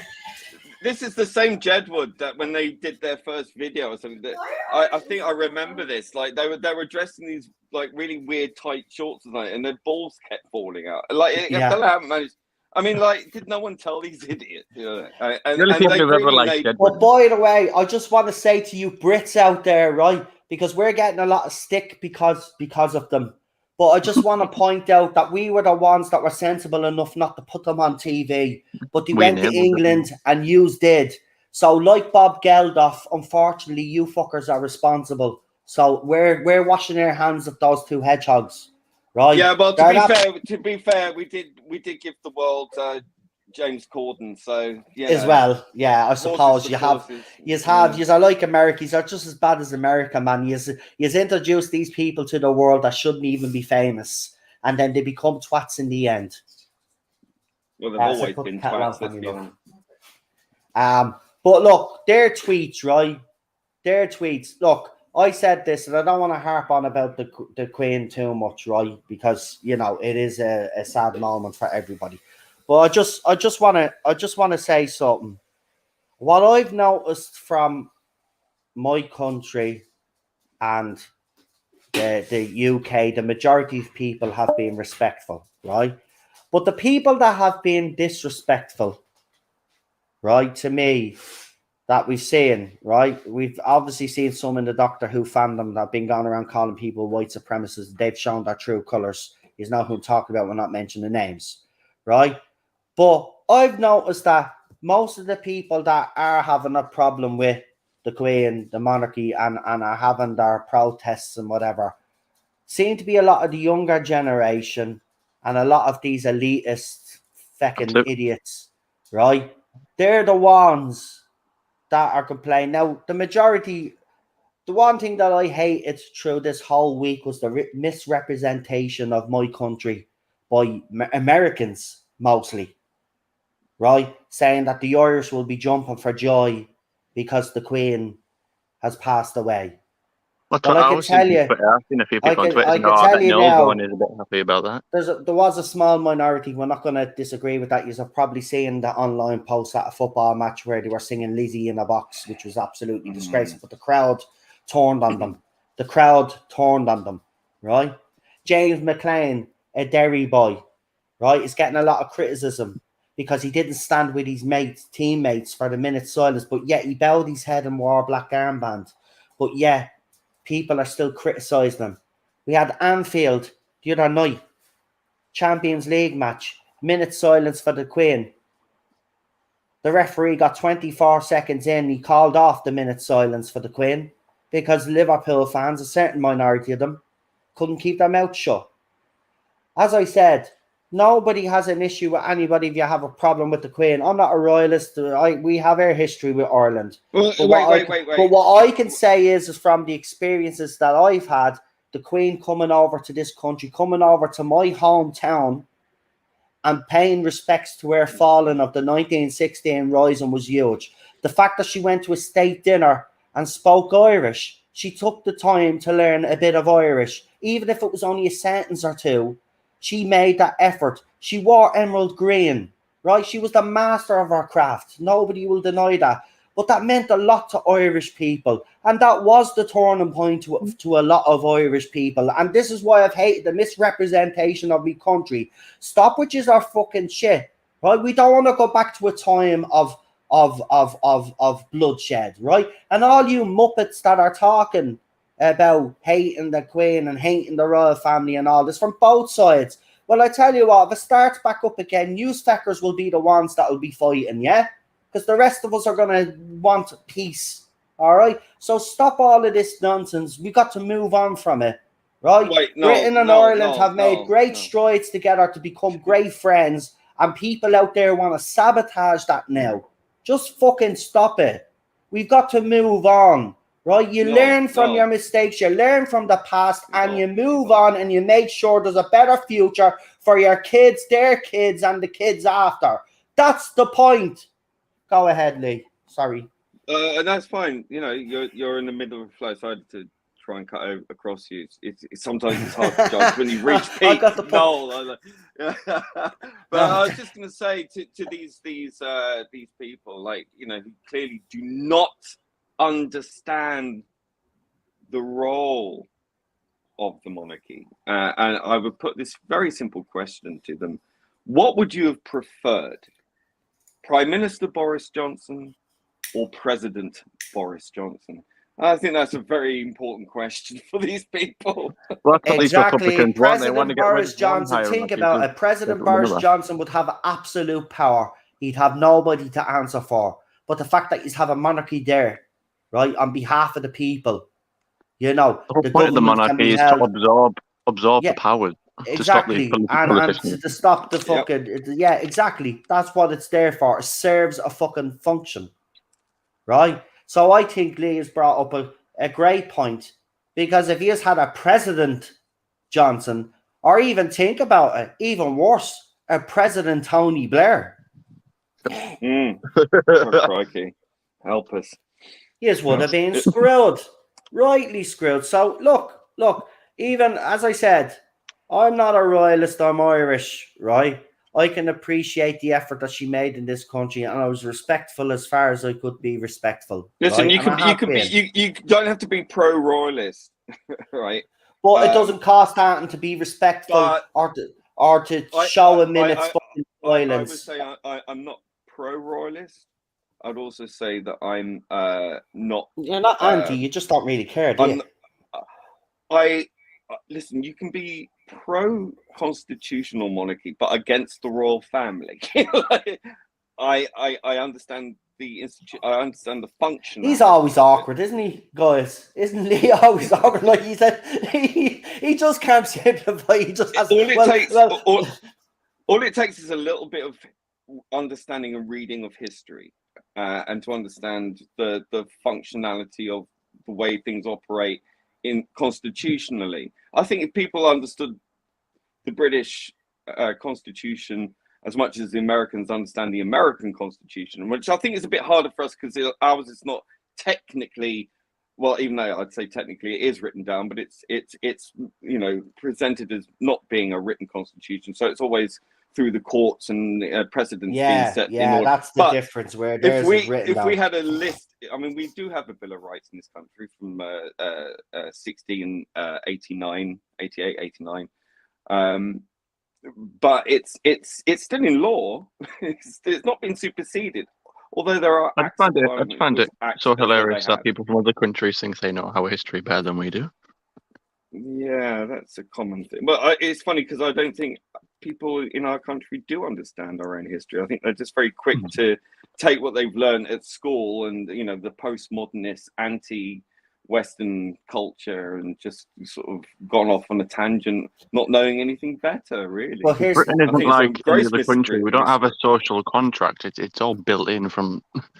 Everything is a social. Everything. But you know what? This whole week or this week and a half has said to me by looking at it, and it hasn't been just the UK. It's obviously been all over the world. We've seen some nasty and distasteful reaction. But what this has shown me is how far society has actually fallen. We always knew it'd fallen, but to see the lack of compassion, the lack of respect, the lack of empathy is just, I just can't comprehend it. It's venal. It's sad. It's not necessary. Listen, I've always been growing up. I grew up very much on the left. I grew up being anti-authoritarian, and I get it. I do understand it, but I also think that people seem to lose the notion that beyond what they see on the TV screens or the internet, that the people that they're looking at, these flashing pixels on a screen, are actually real human beings. Some might argue that they're not, but that's it's quite funny. They are human. So against conspiracy theories, yet promote all the conspiracy theories because they're too dumb to differentiate. Look, of course, look, they're not lizard people or werewolves, right? No, but they talk about them as almost as if they're not human. Yeah, exactly. They dehumanize them because it's easier to attack people if you dehumanize them.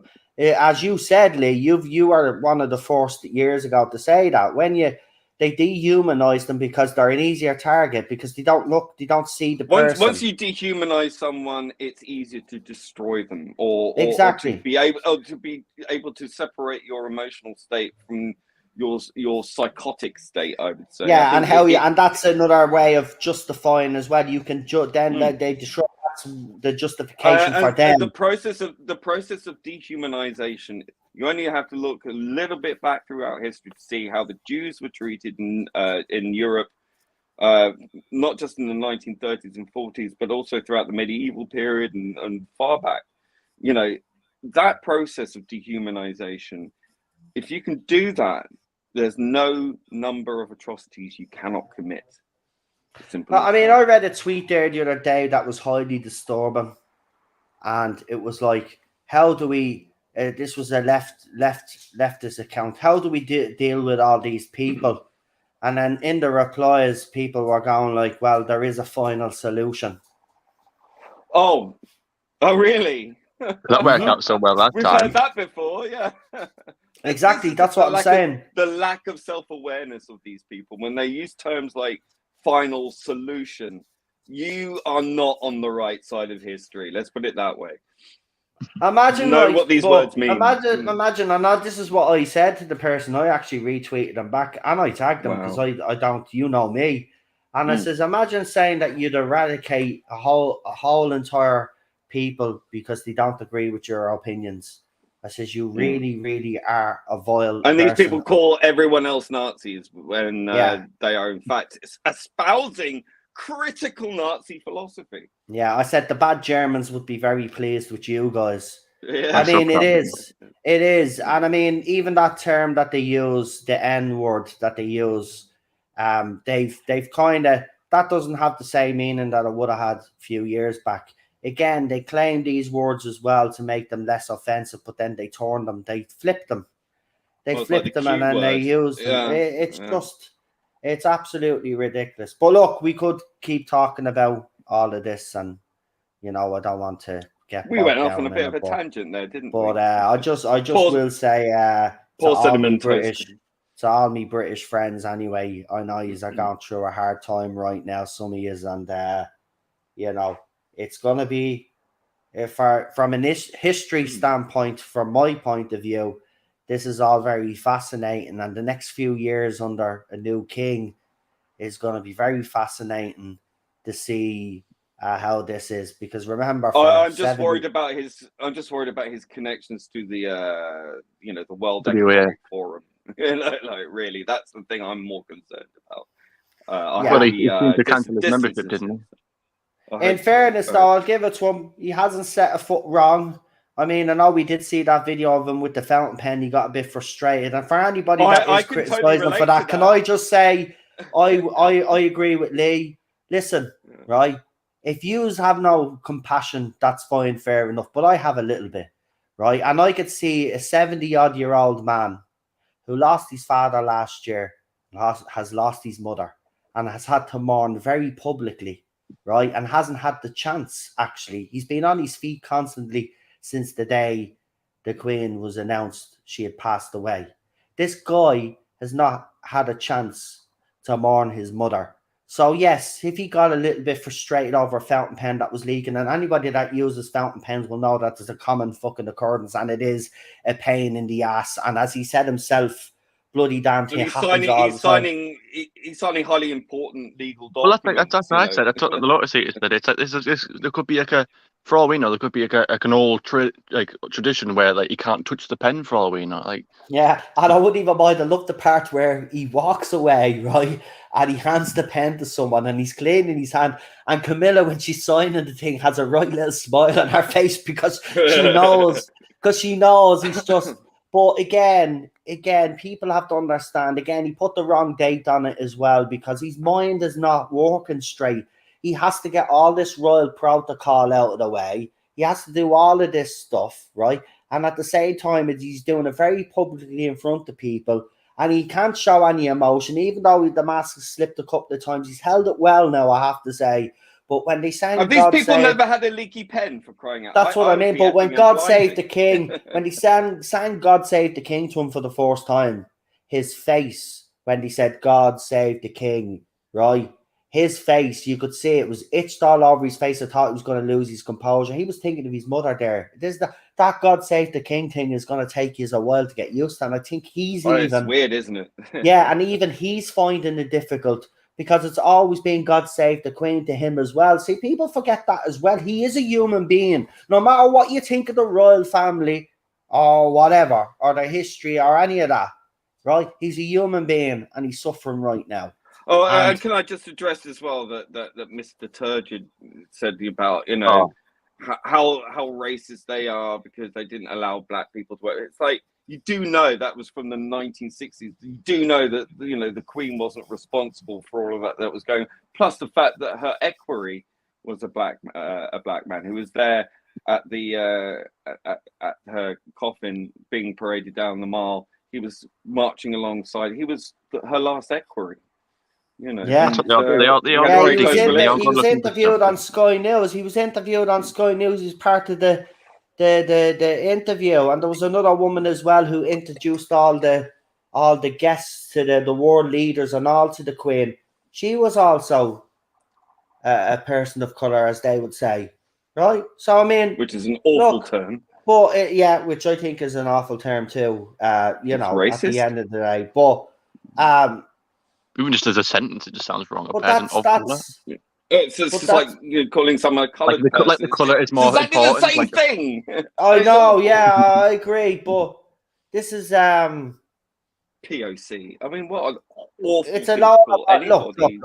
They have Mr. You know who has acted very, very irresponsibly, in my opinion. Well, I hope he's managed to open And the a few reason eyes why to is people. because he does have a lot of followers that are influenced by what he puts up.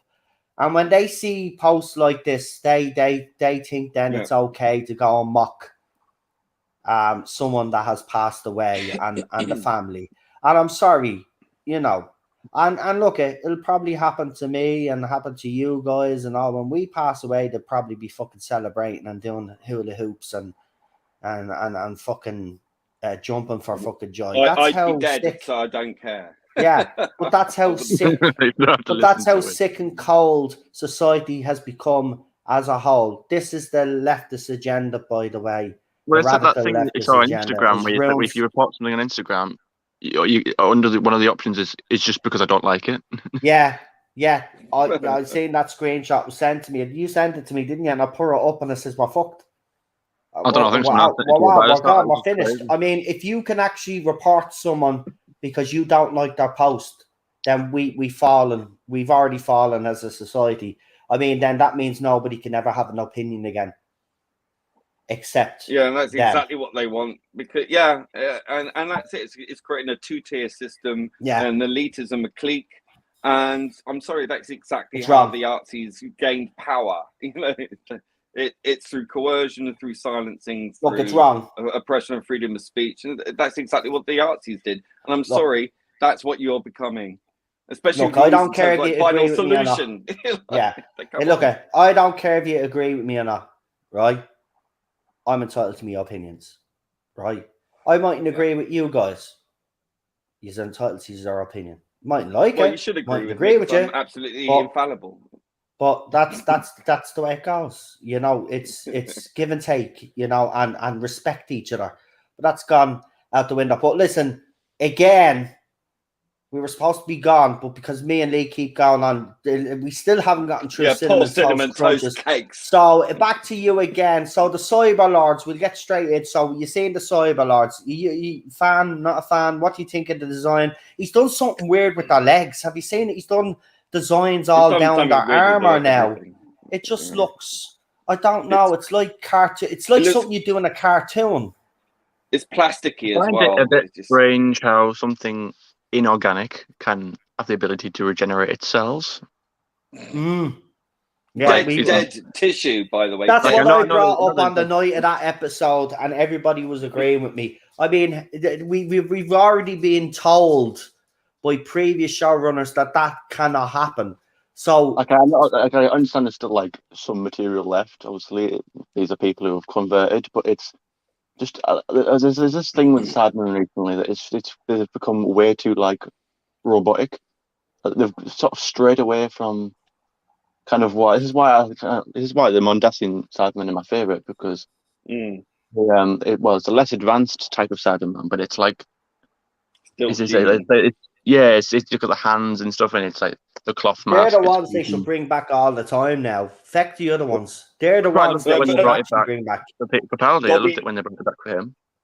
Bobby D75 says the Cybermen are wearing cyber speedos. I think that's so funny. It's just the Cybermen have turned into like Iron Man nowadays. It's like they've gone a little bit too cyborg, too robotic. But I think after Moffat used them and how it was successful, I think they should be brought back. I actually think they're the Cybermen we should use from now on. Forget about these cybers industry, RTD Cybermen and stuff. They're too clunky. There's some great deviant art. There's some great deviant art renders of fan-made Cybermen that look better than what we're getting, and they look like a cross between sort of the Tomb of the Cybermen and like really modern as well. But it's really great stuff out there if you look it up. Like, of course, you can't just take the costumes from the 60s and put them in now because they just look bad. But at least put a modern spin on it. At least have a little bit of like, I wouldn't say continuity, but like a little bit of the old and a little bit of the new. Yeah. To remind people that these actually are people who have converted into Cybermen and not just like robots. You got a super chat there. Yeah, I've seen it there. Still need me now lunch in 5 minutes. I'll tell you what, I'll just hang on, just bring it on, just to give your point. But then I'll I'll go, and then he can come on, and then maybe. But no, you don't have to. You don't have to let you have a go. word. You just sit there and stay silent. Oh, I can't. What? Yeah. How is that even possible? Well, you could I try. don't know how. I don't know how. Well, if you want to go, you can go, but you could do your plugs before you go then. Yeah. Or you could stay and try and behave. All right, I'll shut up. I'll figure it out somehow. Right, and that was a $2 super chat, by the way. So thank you again for that. The legend of the traveling Tardis. So we'll wait for you. So get here ASAP because I wanna finish up and have me dinner. I wanna have my dinner because I had a roast chicken. I had a roll. For dinner, ham, cheese, and coleslaw. Love it. I've got Korean sushi. Oh, we actually went for sushi for Cheryl's birthday. Yeah, we went to a little restaurant. We go at a time where nobody is there and it's just the two of us, so it's actually nice because we can have a nice little chat. Don't have to worry about anybody listening to our conversation, and we had a bit of a laugh. Yeah, good. Nice it was. Good. At least stay silent. Is there money involved? LOL. Pay me to keep quiet. So yeah, tomorrow member stream, I'm gonna do my top 10 childhood movies. So if you're not there live, obviously you can watch it after the fact. But it'll be nice to see some people pop in. I'll probably be streaming around the same time as I did today. So yeah, pop in and tell me what you think of my list. Of course, I'll probably upset some people with some of the movies but it's my personal top 10. So you might have your own top 10 childhood movies. So I'm starting off with childhood movies. Then I'll probably move on to top 10 horrors that I watched. Now, for me, it's a bit weird because I watched horrors as a kid, right? Yeah, today's kids probably wouldn't be allowed to watch horrors, but I watched horrors at a very young I remember age. watching The Fog, John Carpenter's The Fog, when I was, I don't know, 5 or something like that. Or yeah, 6. they're always great at that age. They're always great I at that age. I was watching The Thing the other day, and that was even... And I've never seen that before. So even from a modern perspective, like... that was so much better. Yeah. Great movie. That was a great movie. Even as a kid, that movie scared the shit out of me, especially after the forced transformation of the dogs. When you see the dogs transform, you see this. It's not like Doctor Who, isn't it? It's like it takes like the whole like it could be anybody, like it could be one of them. Yeah, well, it's very much like the Green Death. Very much like the Green Death, which came first, by the way. Yeah. Not the Green Death. Sorry, Seeds of Doom. Seeds of Doom. Yeah, for a great movie. The Thing. Actually, the updated version that they did. Look, it gets stick, but I actually think they stayed faithful. Even where your man placed the axe in the first one, they show how that came about and all. It's in the right spot and all. So the people behind this obviously did their research. The problem for a lot of people is that for the creature, they used CGI, whereas people thought if they had to use like what they did back for the original one, which was the John Carpenter one, which was the practical effects. I watched the 2011 version first, since that was in terms of story. Oh, that's the way I watched them now. I watched them in that order now. And I was quite impressed. I had it in Blu-ray, so it probably looked a bit better. And I had the original version on 4K, but even I thought the CG wasn't that bad. I mean, I can understand why they did it, because to go back to practical effects, maybe would. I think they could still make it work. Like, it's not my fault you get your leg caught in something and then act like a little baby, man. Oh, bless him. It didn't even hurt you, though. No, but that's the thing. It doesn't even hurt him, and he makes this big deal out of it. Like, you need to relax, son. It's not fireworks. No, you don't get any. It's not fireworks. He's a mad little thing. All right, okay. Send the link. Okay, I will indeed. Sorry about me dog, just in case anybody thinks that I did something to me lead dog. Now he's getting all needy and he's scratching me legs. Stop for a minute. It was quite annoying. Because Cheryl is watching the Series 8 and she's secluded of Game of Thrones now. So she's on the last season. So her I'm reaction still yet is to going to watch that. be epic. I've It's got going that to be book here as well. disappointment. Well, I don't know because she's kind of scared me a little bit because so far she says that she's been absolutely all right with it. Okay. Well, I'll So- start watching it eventually. Yeah, I've been watching House of the Dragon. It's getting better. I wasn't particularly sold on it, but it's improving, I think. But of course, because that. I'm well, not I haven't watching seen it, but Power everyone, of the Ring. Christian, you did send me your email, didn't you? I can't see it in my list. Hold on. You'll have to send it to me again. Oh, dear. Send it to me in Messenger. Obviously, don't do it here. We don't want people to get a hold of your email unless you want them to. Yeah, I can't. That's weird, man. I've got everybody else, even all the old people that used to come on. Shocking. That's madness, there is. Shocking. Anyway, Really. he'll send it to me now through Messenger. I've already got a message, so there we go. He doesn't love you anymore. All right. Oh yeah, I can just send you the link on Messenger. What am I doing? I have no idea. I don't know what I'm doing. I was watching The Crow last night with Jack. Yeah, That was good movie. If he hadn't such have a good died, film. I think the that's sequels. where I got my name from. I think they named me Brandon after that. After him, Brandon Lee. Great movie. He was a talented actor. He was going to be as great as his dad. Of course, unfortunately, it never worked out that way. Very sad. There's always been mystery surrounding their deaths, but I think it's just a simple case of they were just too unlucky, feckin' lads. Guess so. You got accidentally shot, didn't he?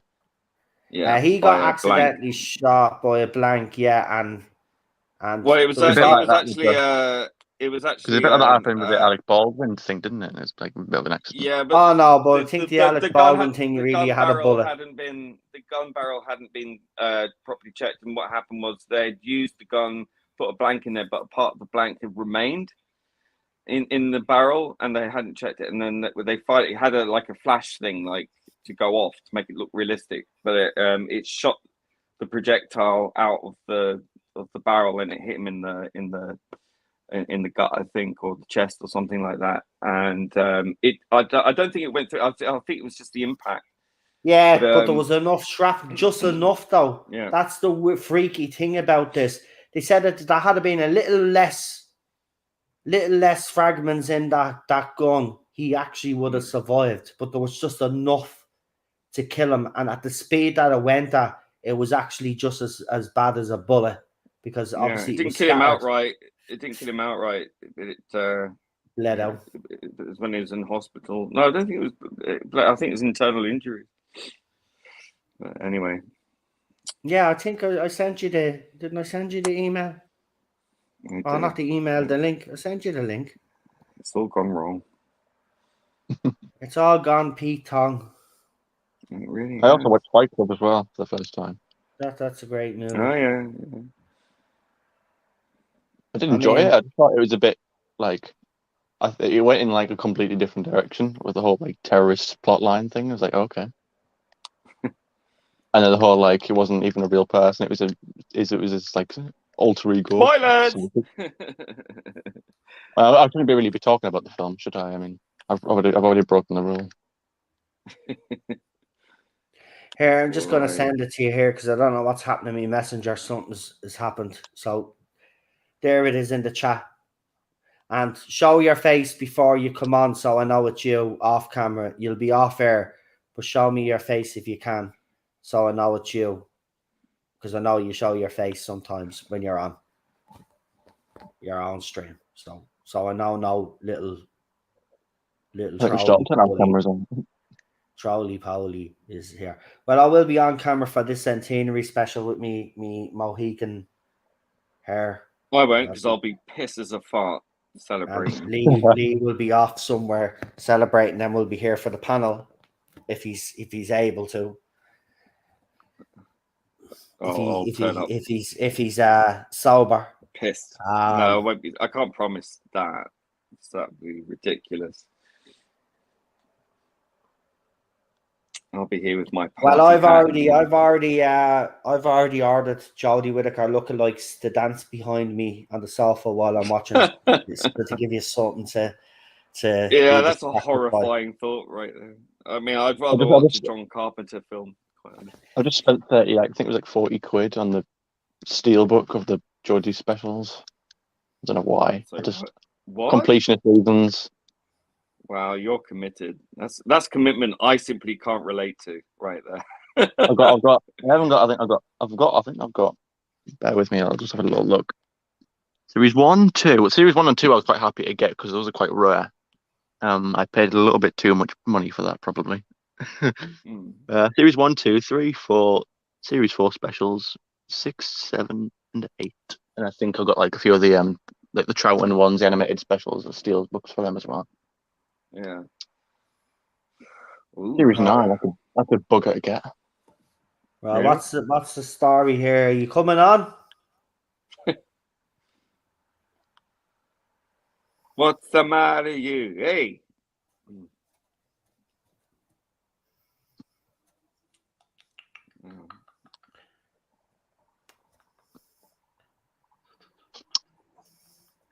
Got a bit quiet, isn't it? Yeah. I can start singing if you want. The centenary special will be on by the time he gets here. I thought you were the legend of the travelling TARDIS. It must be the legend of the slow travelling TARDIS. He's been clamped. He's been clamped somewhere in outer space, in time and space. Outer space, do you hear me? He's stranded. Time and space. He's probably getting set up with his computer or something, and it's building it up or something. But you know, the doctor and me would have, while I was texting about like coming on, would have booted the computer up to have it ready to go for when I was actually coming on. Ooh. So the power of the being. Why? Explain it. Well, you know, it's, everything's because he's all thinking and all seeing. That's it. And why did you change your name from Cinnamon Toast Crunch to Cinnamon Toast Cakes? Well, that was a bit of banter, I think, with me and Lee from a previous stream a couple of weeks ago. I can't even remember. I have a knack for changing the topic in the chats. I'll just start waffling about something, and then the next thing I know, everyone's talking about it. I started talking about food or something, and everyone was getting involved. Oh yeah, everybody was talking. Yeah. And then no one was having like a serious conversation about something, and then he looked at the chat and he was like, "Why is everyone talking about food?" Yeah, and I was like, shut up. No, don't ever try put on an Irish. Well, that was more of a Northern Irish, wasn't it? Yeah, that was pretty awful. But let's that was Lenny Henry levels of finally, the legend of the travelling TARDIS has appeared. Yes, oh no, they've disappeared. Oh my god. You can't make this stuff up. It's going so well. Anyway, they'll be back. Internet issues.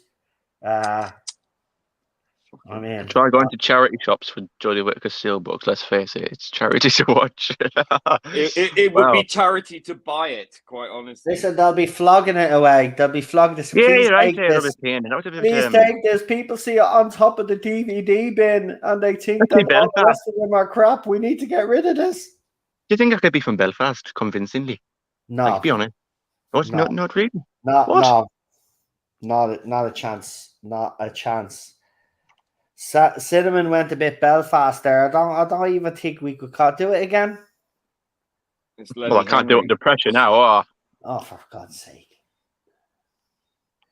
Well, hello there. Listen, no, you're too good. You should be on the Rings of Power. Actually, you'd probably do better. Yeah, we get you on Rings of Power, man. I had the Well, I had a teacher from my Northern Ireland from before, and she thought I was fine. I don't know. I feel like I can do the Northern one more, but like I can't do Norths. It's just I can do Scottish, but that's about it. I like to think I'm normally pretty well. I used to be good at accents. Now I just can't be bothered, and I think I lost the ability. Like rolling my R's, I used to be able to do that. Now I can't. I don't know what it is. It's weird. I've never been. I can't even whistle. I can't do it. Try a Scouse accent. Oh, for God's sake. All right, mate. I don't know what. I'll go to the shop later. Oh, hold on. Get a bag of chips. Get a bag of chips and a can of Get Coke. a job. Get a job. Go on, get it. Chris Purser says, sorry, Noel. I need to head out and pick up my Portuguese. Not any old chicken, but a Portuguese rotisserie chicken for lunch, and then mow the lawn. Have a good one, everyone. A fucking Portuguese chicken. What did they do? Fly over from Portugal?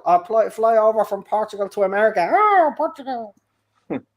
Portuguese food is. Actually, I in went fairness, to Lisbon. we have Moroccan chickens over here. Oh, that's nice. Yeah, I went to Lisbon a few years ago, and the food is just so fresh and so good.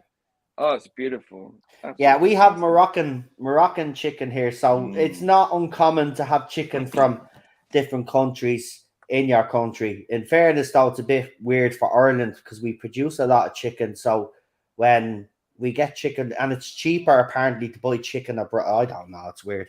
Anyway, Christian is here, but he keeps popping in and out. So this is going to be very interesting to see if he can maintain a steady internet connection, because it is happening with everybody quite a lot. I've noticed even on other people's streams, people are just fizzing out because something's going on. Do you see the meteor in Scotland as well? There's shit going on in our space, folks. Shit's going down. Anyway, let's bring on Christian from the Legend of the Traveling Tardis. Oh no, it's not you. It is actually me. I had to, for whatever reason, StreamYard, when I was trying to pull up your link, it kept saying you have other things running. So I shut down everything. Goes, no, nothing's running. You might want to restart the computer. So I'm in the middle of restarting my main computer. And then I said, I'll just jump in on the cell phone. The cell phone says, no, you can't use this browser. You have to use another. I'm like, are you kidding me? So finally, this is not you. It is totally me and my cell phone right now. That's why we can hear you very well. We can hear you very well. Yeah. So obviously the Force, we'll get straight into it. So you've seen all the images, and we now have a title for the Centenary special. First of all, I'll ask you about the title. What do you think of it? Because everybody here on the panel, for what we've seen in the chat, are not really impressed by, and haven't been really impressed by, Chris Chibnall's Doctor Who titles. What's your opinion? I think that's more than just the panel that's not been impressed by Chris Chibnall. And it's my opinion about Chris Chibnall. I'll tell you what. I'll put it this way, and tell me if I'm wrong. I haven't, and Lee, back me up on this if you think I'm wrong here. I feel like I'm getting through a series to get to the other side. Yeah. I'm not even enjoying this. And one of the things, if I can jump back, you were talking about Rosa. I said, does anybody remember, what was it, Cronus or Crack? What was his name? The bad guy in Rosa? Oh, God, yeah. Oh, Krasko, wasn't it? Krasko. What the heck was... What was his motivation? Exactly. What am I supposed to... He's just a bad guy, that's it. I'm a space racist. I'm just racist to be for the sake of being racist was the message I was getting. There was no motivation for it. It was all just... Well, not only that, but he was supposed to be in the same jail cell as River Song. Now, the Storm Gate, or the Storm Jail, or whatever they call that, that's supposed to be the most hardened and vicious criminals throughout the universe. And Ryan takes him out within 2/3 of the episode. There is no way that this guy was sitting in the same jail cell with River Song and all the criminals of the universe. Yeah, in Storm Cage, no way. In Storm Cage, yeah, no way that this guy was in there. And plus, it was like, well, he's just racist because no, give him a background. Maybe there's something we don't know. Was there somebody in his history who just happened to be a person of color that messed with his? I wanted something besides he just happened to be. Yeah. And it just really ruined the story. And I was asked, it was like, what would you do to correct the story? And I said, get rid of Krasko. He's junk. Don't even have a bad guy. Make this into a Back to the Future 2, where Ryan, what happened is the TARDIS crash lands, of course. They have to get out of the TARDIS, but the Doctor knows where they're at, and she goes, whatever you do, just be careful about the people around you. They're not as friendly as you think they should be. Yeah, hold on a minute. Wait. I mean, why emphasize that so much? Because you don't say that when there's Daleks around. Like that's true. Well, yeah, man. Well, let me give you the whole story and hear me out there. Sure. What happens is Ryan accidentally, of course, he's an idiot. He's going to tour around. He jumps on the bus, sits down, and prevents Rosa Parks from sitting in the chair that she was supposed to be sitting in, and causes civil rights not to happen. Now there's no bad guy. There's nothing. There's Ryan, who is just taken civil rights and threw it out the window, preventing it. So now the Doctor has to go back in time with the team and do a Back to the Future 2, where she's got to get Ryan out of that seat and Rosa back into the seat. And this whole time you're watching Ryan freak out because look what he just did. And it wasn't his fault. He didn't but I'd know like any to see better. the consequence of that. You'd have to show the consequence of Ryan's actions as well for them to go back. Let's be honest, though. The civil rights movement would still have happened anyway. No, but but it would have probably took a different. But you could suggest that it would have took longer or a different direction than the direction that it took. Like you could have done so. Christian does actually have a good idea there in essence. But you see. To me, that's a Doctor Who episode. That's a Doctor Who episode, not what I watched. And then Ryan could have spent the whole time freaking out, going, look at what I've done. And the Doctor and Graham and everybody is watching the consequences of what Ryan just did in the action. So she gets the TARDIS, moves it back. And there's one scene where Ryan is running across the street and he bumps right into Martin Luther King. He gets up, he's about to shake his hand, and he looks at him and goes, no, I don't want to mess you up either, and runs off. It's just like, we finally get it. And to me, that is the Doctor Who that I've known, the great writing of Robert Holmes and Terrence Dicks and Chris Bibby and everybody who came before. That's the kind of stuff they would have written to, move this forward. And this is what I considered a Doctor Who story.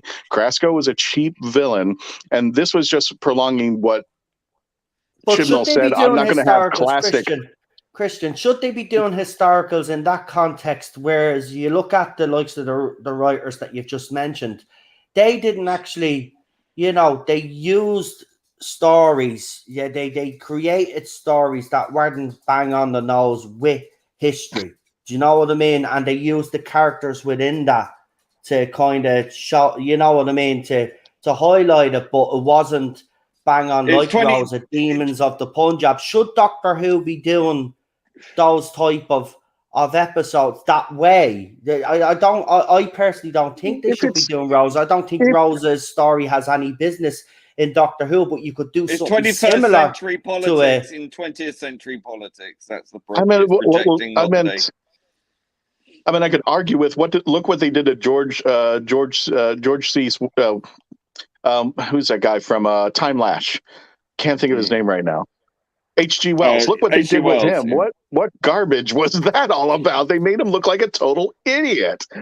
And it was just like people were really dissing on Time Lash because H.G. Wells looked like this moron. Well, wait a minute, this is the guy who wrote the Time Machine. Are you serious? And he's just this monkey idiot. He did the same with Tesla though as well, Chibs. Chibs did the same with Tesla. You get such a historical character like that that's part of history. We all know his background. We know that the troubles that he had. We knew he was ahead of his time. And then you put him in this episode and it's like, it's a misrepresentation. They don't even do. See, this is why I don't want them. I don't want them doing historicals, because to me, they're never going to do them justice. They're never going to want to show both sides of the argument.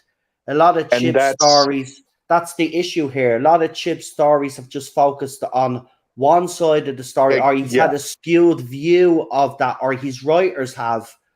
And Rosa is the perfect example. To every white person in that episode was racist, but you know yourself. White Americans were fighting for civil rights too, but you've got to show that. I know you want to put out an important message of racism out there because people today in society believe that racism is rampant now, right? And you want to do stories like that to highlight it. But if you're gonna do it, you've got to show both sides of the coin. You can't just one vision of it. But that's the brilliance of sci-fi. I'll bring in another. If you look at Star Trek: Next Generation and way they presented things, the Worth of a Man. You were right. They're presenting both sides. It's the hardest challenge of anybody who's writing not only good sci-fi but just good story. Yeah, I'm going to present all the sides. I'm going to let you decide. It should be like a news organ. I'm going to show you both platforms because you could argue with either one's good or bad, but I'm going to have a resolution. So what do they end up doing? Like the value of the worth of a man, they save data, and they can see the repercussions and stuff. That there's not right or wrong. There is. I'm going to present you a good story. Now, if there is a moral inside there, it should not be the driving force. The story should be the driving force wrapped around in a cocoon of the moral. And the moral will be the deciding factor of what the end resolution is. Good sci-fi, and tell me if I'm wrong, Cinnamon, good sci-fi will make you talk about it weeks later. That's what the whole point of a decent episode should be. Any episode should be, whether it's a child talking about it in the playground or talking around the water cooler or anything like that. I think with history, but the whole thing you about will be history, thinking about these things. Sure. If they're going to do a history, if they're going to do historical episodes, they need to sort of show it in a way where it lets you, the viewer, decide what to take from it. It shows you what it was, and it leaves you to decide. It doesn't tell you how to think, which is kind of what Rosa came off across. It doesn't present you with it and say, right, you can go away and you can come with a conclusion on your own. It sort of tells you, right, you need to think, right, look at this, racism is bad. So. And racism is bad. Nobody's denying that. Let's be honest. We're all here. Racism is bad. Well, yeah, but what I'm saying is you can't misrepresent it. And this is what's been happening in society and on the TV shows quite a lot and movies. It's being misrepresented. Not all white people were bad people. And I'm sorry, I'm sorry. I know you want to hammer home the message that racism is rife in society now. But you've got to do it properly. You cannot alienate half of your bloody audience either, because that's what you do with stories like this. You're alienating your audience. Well, I kind of... Go ahead, Lee, but then the question comes back, and you've asked this question several times. Lee, who are they writing to? It's not Whovians, because Whovians know better. We know we shouldn't be racist or sexist or homophobic. So who are you writing to? It's not me. I will say, Doctor Who, back in its heyday, in the classic era, was written for intelligent 10-year-olds. Yes. And now it treats you like a 4-year-old. But without being intelligent. It preaches at you. It dictates to you. It doesn't engage you. It doesn't ask you questions. And that's the key. If the story doesn't require you to think for yourself and doesn't throw you moral conundrums or questions, you're not engaging with the audience. It's just a wash of noise. Exactly. And indoctrination, because indoctrination is a one-directional learning thing, isn't it? It's a tool where it's just boom, this is it, and don't question it. But if you're engaging with someone, you're educating someone by engaging them philosophically, intellectually, morally, and it doesn't patronize you. And unfortunately, Chibnall's era is a lesson in propaganda and patronizing people and not engaging in any way the question of the morality. You're posing a moral situation, but in a very monopolar fashion, and it's not engaging on any intellectual level because it doesn't show you any nuance. Without nuance, you have no story. It's hard to engage with something where it's told to you. That's It's what I meant lecture. earlier. We're told what to think. We're provided And with then an it gives you the example. answers. It gives you the We're, answers. It tells And you, it's right, basic. this is It's the... so basic. Yeah. it And then provides when us with the question and it answers it for us, and without leaving us to answer it. There was Exactly. And then if he can't explain it properly, what does he do? What does he do? Well, he did. I've never seen I was shocked when I seen it when he threw up that animation crap. Do you remember in one episode Oh, where we had God, that yeah. animation to explain to the audience? The exposition, yeah. Yeah, but this Yeah. is the thing. The only reason why you need to do that is because you haven't done your job properly. You've got no to faith in write your audience. an actual No faith in your story. audience. Have faith in your audience. But if these characters, Lee made one point earlier on, right? Throughout the whole lot of this era, Jodie Whittaker's Doctor is the perfect example of how Chibs actually felt. Forget about Yaz and her character development, right? The most important person that needed to be developed in that show was Jodie Whittaker's Doctor. And she has stood still from day one. As Lee has rightly pointed out, and a lot of other people have, she has not changed one bit in 3 series. She's the same bloody character. Where's the growth? No growth, no character development, right? And whose fault is that? because they were so inclined for me to think of about I don't know if you guys ever watch our show, but I was just like the episode, what I've called now Orange Man Bad, and yeah, they're spiders. Oh, that was awful. That one was just pure. This is when everything gone downhill for me, and just like, whoa, okay, Arachnids. Everybody will remember Arachnids in the UK because I was hoping for a kind of Pertwee conclusion story or something with the planet of the spiders, and then I thought Metabilius 3 was on the way. I was like, wow, we're going. You just said you weren't going to go back and bring back. He was going to bring back classic villains, and here was Metabilius 3 showing up. I'm like, cool. And of course, that's exactly what. That episode so awful. And then the worst thing about that was we got to see the moral compass of the Doctor. Just leave them there to die. But that was another episode that I had to do, like, what would they call it? The critical drinker. I had to correct, and I said, listen, we don't even mention Orange Man Bad. Here's how this works. First of all, I don't understand why this gun's pulling out a gun on his people, his employees. I'm just like, wait a minute. We could have learned through the doctors taking her team onto to a vacation. Graham's finally biatched enough that he's gone, okay, we need a vacation. So she's taken to the grand opening of this hotel, and Graham looks at the counter and goes, wait a minute, what's this place called Paradise Towers? And she goes, no, we don't want to go there. So she sets the coordinates, ends up, and they transfer over to this hotel that is doing its grand opening. And of course, during the whole time that they're checking out the room, these spiders are crawling around, and they're invading people, they're attacking people, they're biting people. And somewhere we go into the adventure, and somewhere along the way, the Doctor has to challenge, because now she has discovered under this hotel, all these rich people that are in the hotel were the cause of the environmental damage that made these spiders mutate and become the way they were. Now she has this moral conundrum, what she's going to do. She's going to save the humans who caused this problem, or is she going to save the spiders?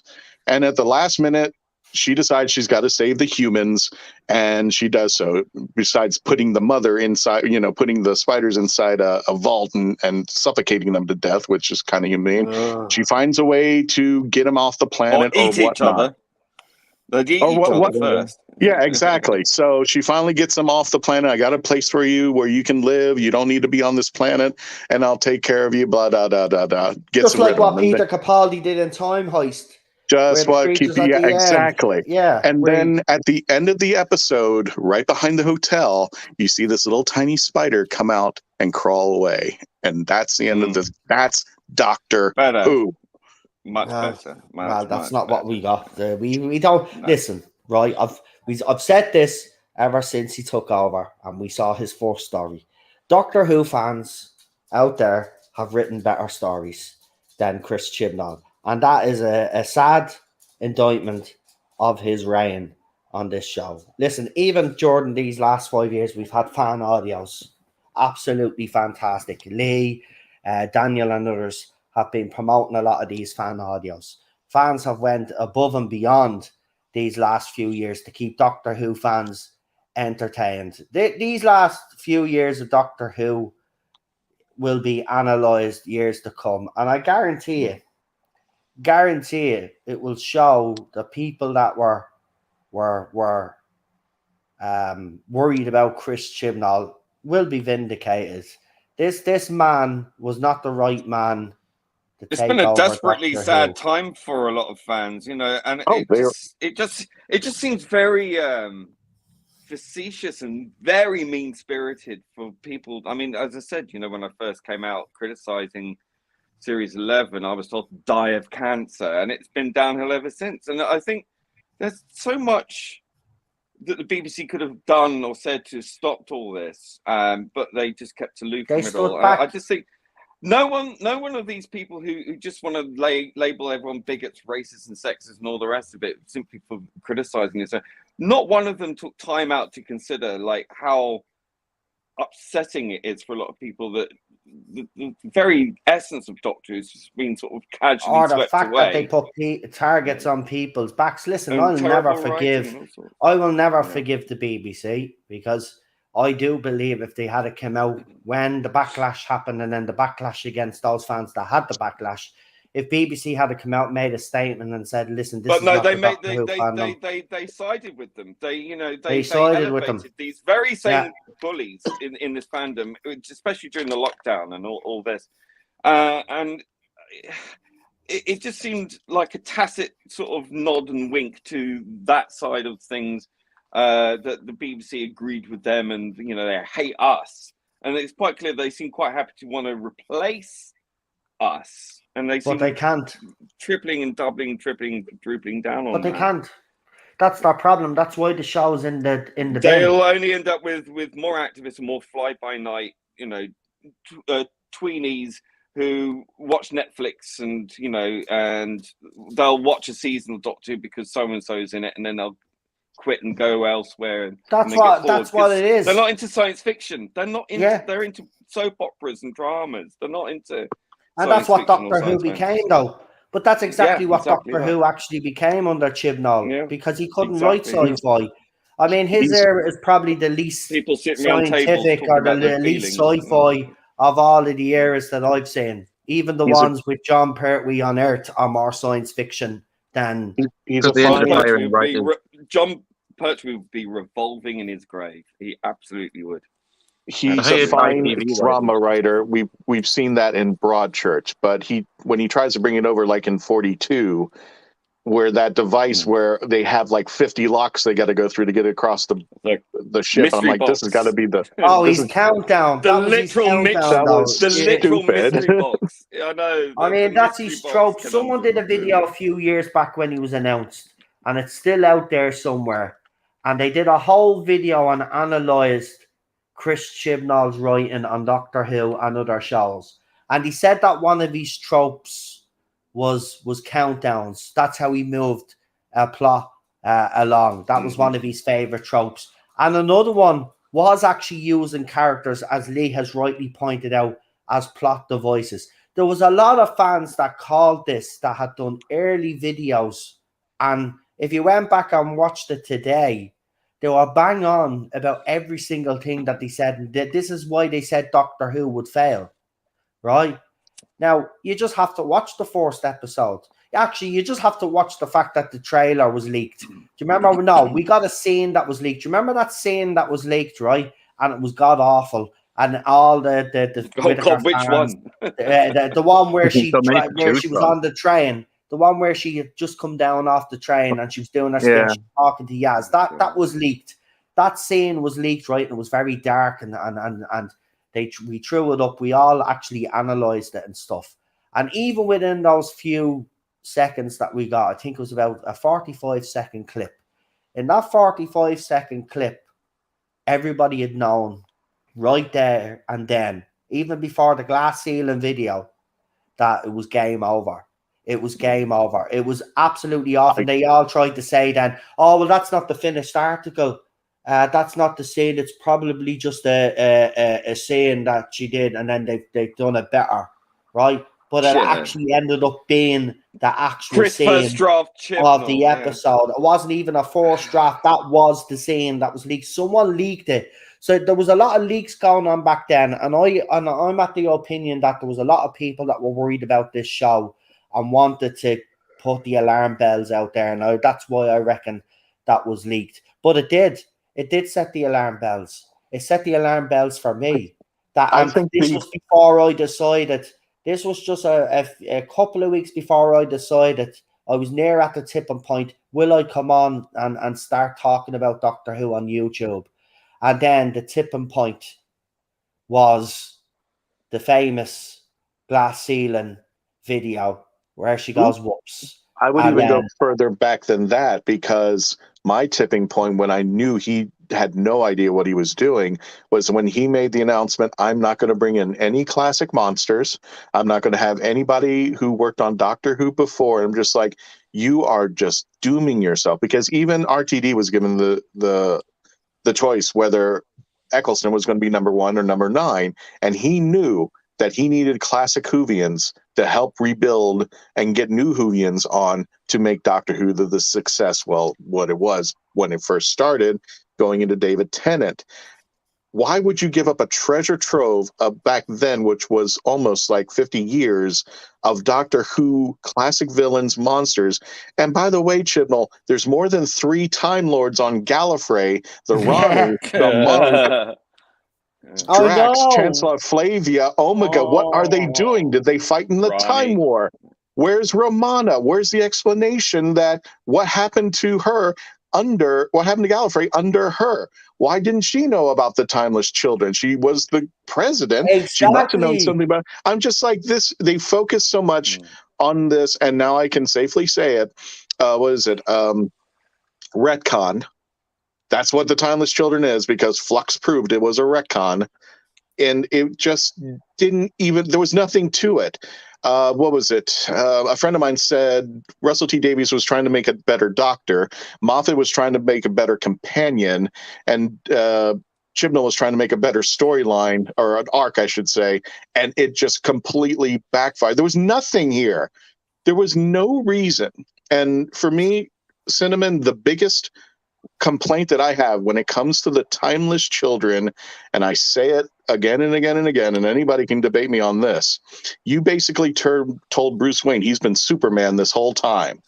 Yeah, exactly. Pretty much, yeah. That's exactly. That's a great analogy. You've just Brilliant. taken everything that we've grown up with, that we have seen, that we've come to understand as Doctor Who, and just pissed all over it. You told Bruce Wayne he's been Superman this whole time. You can fly. Your parents aren't dead. You could save them. Just go around the planet as many times as you want, and you could just bring them back. You can just kill the Joker at the moment's instance. No, that's not how it works. You total shit. That's what I mean. When Christian puts it that way, right? It just goes to show you how dumb this whole thing has been. How did people not? But this is the thing that annoys me. How did people not? Why were we the only ones that were? It's got to do with Jodie, isn't it? The fact that she was the first female Doctor, no matter what. They were going to this was where everything lied. And I say this line over and over again when it comes to the Timeless Children. The Doctor is not the Doctor because he's the chosen one. The Doctor is the Doctor because of the choices he has made. Yes. That was that promise that he made himself.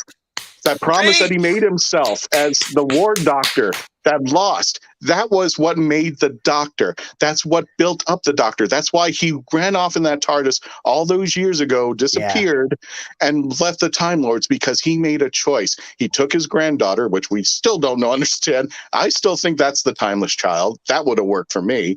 But that's what I said. That's what I said. Yeah, because he could have been saying, "Oh, I've been, this is the template of the Time Lords. I've been hiding her the whole time." I would have accepted that 100%.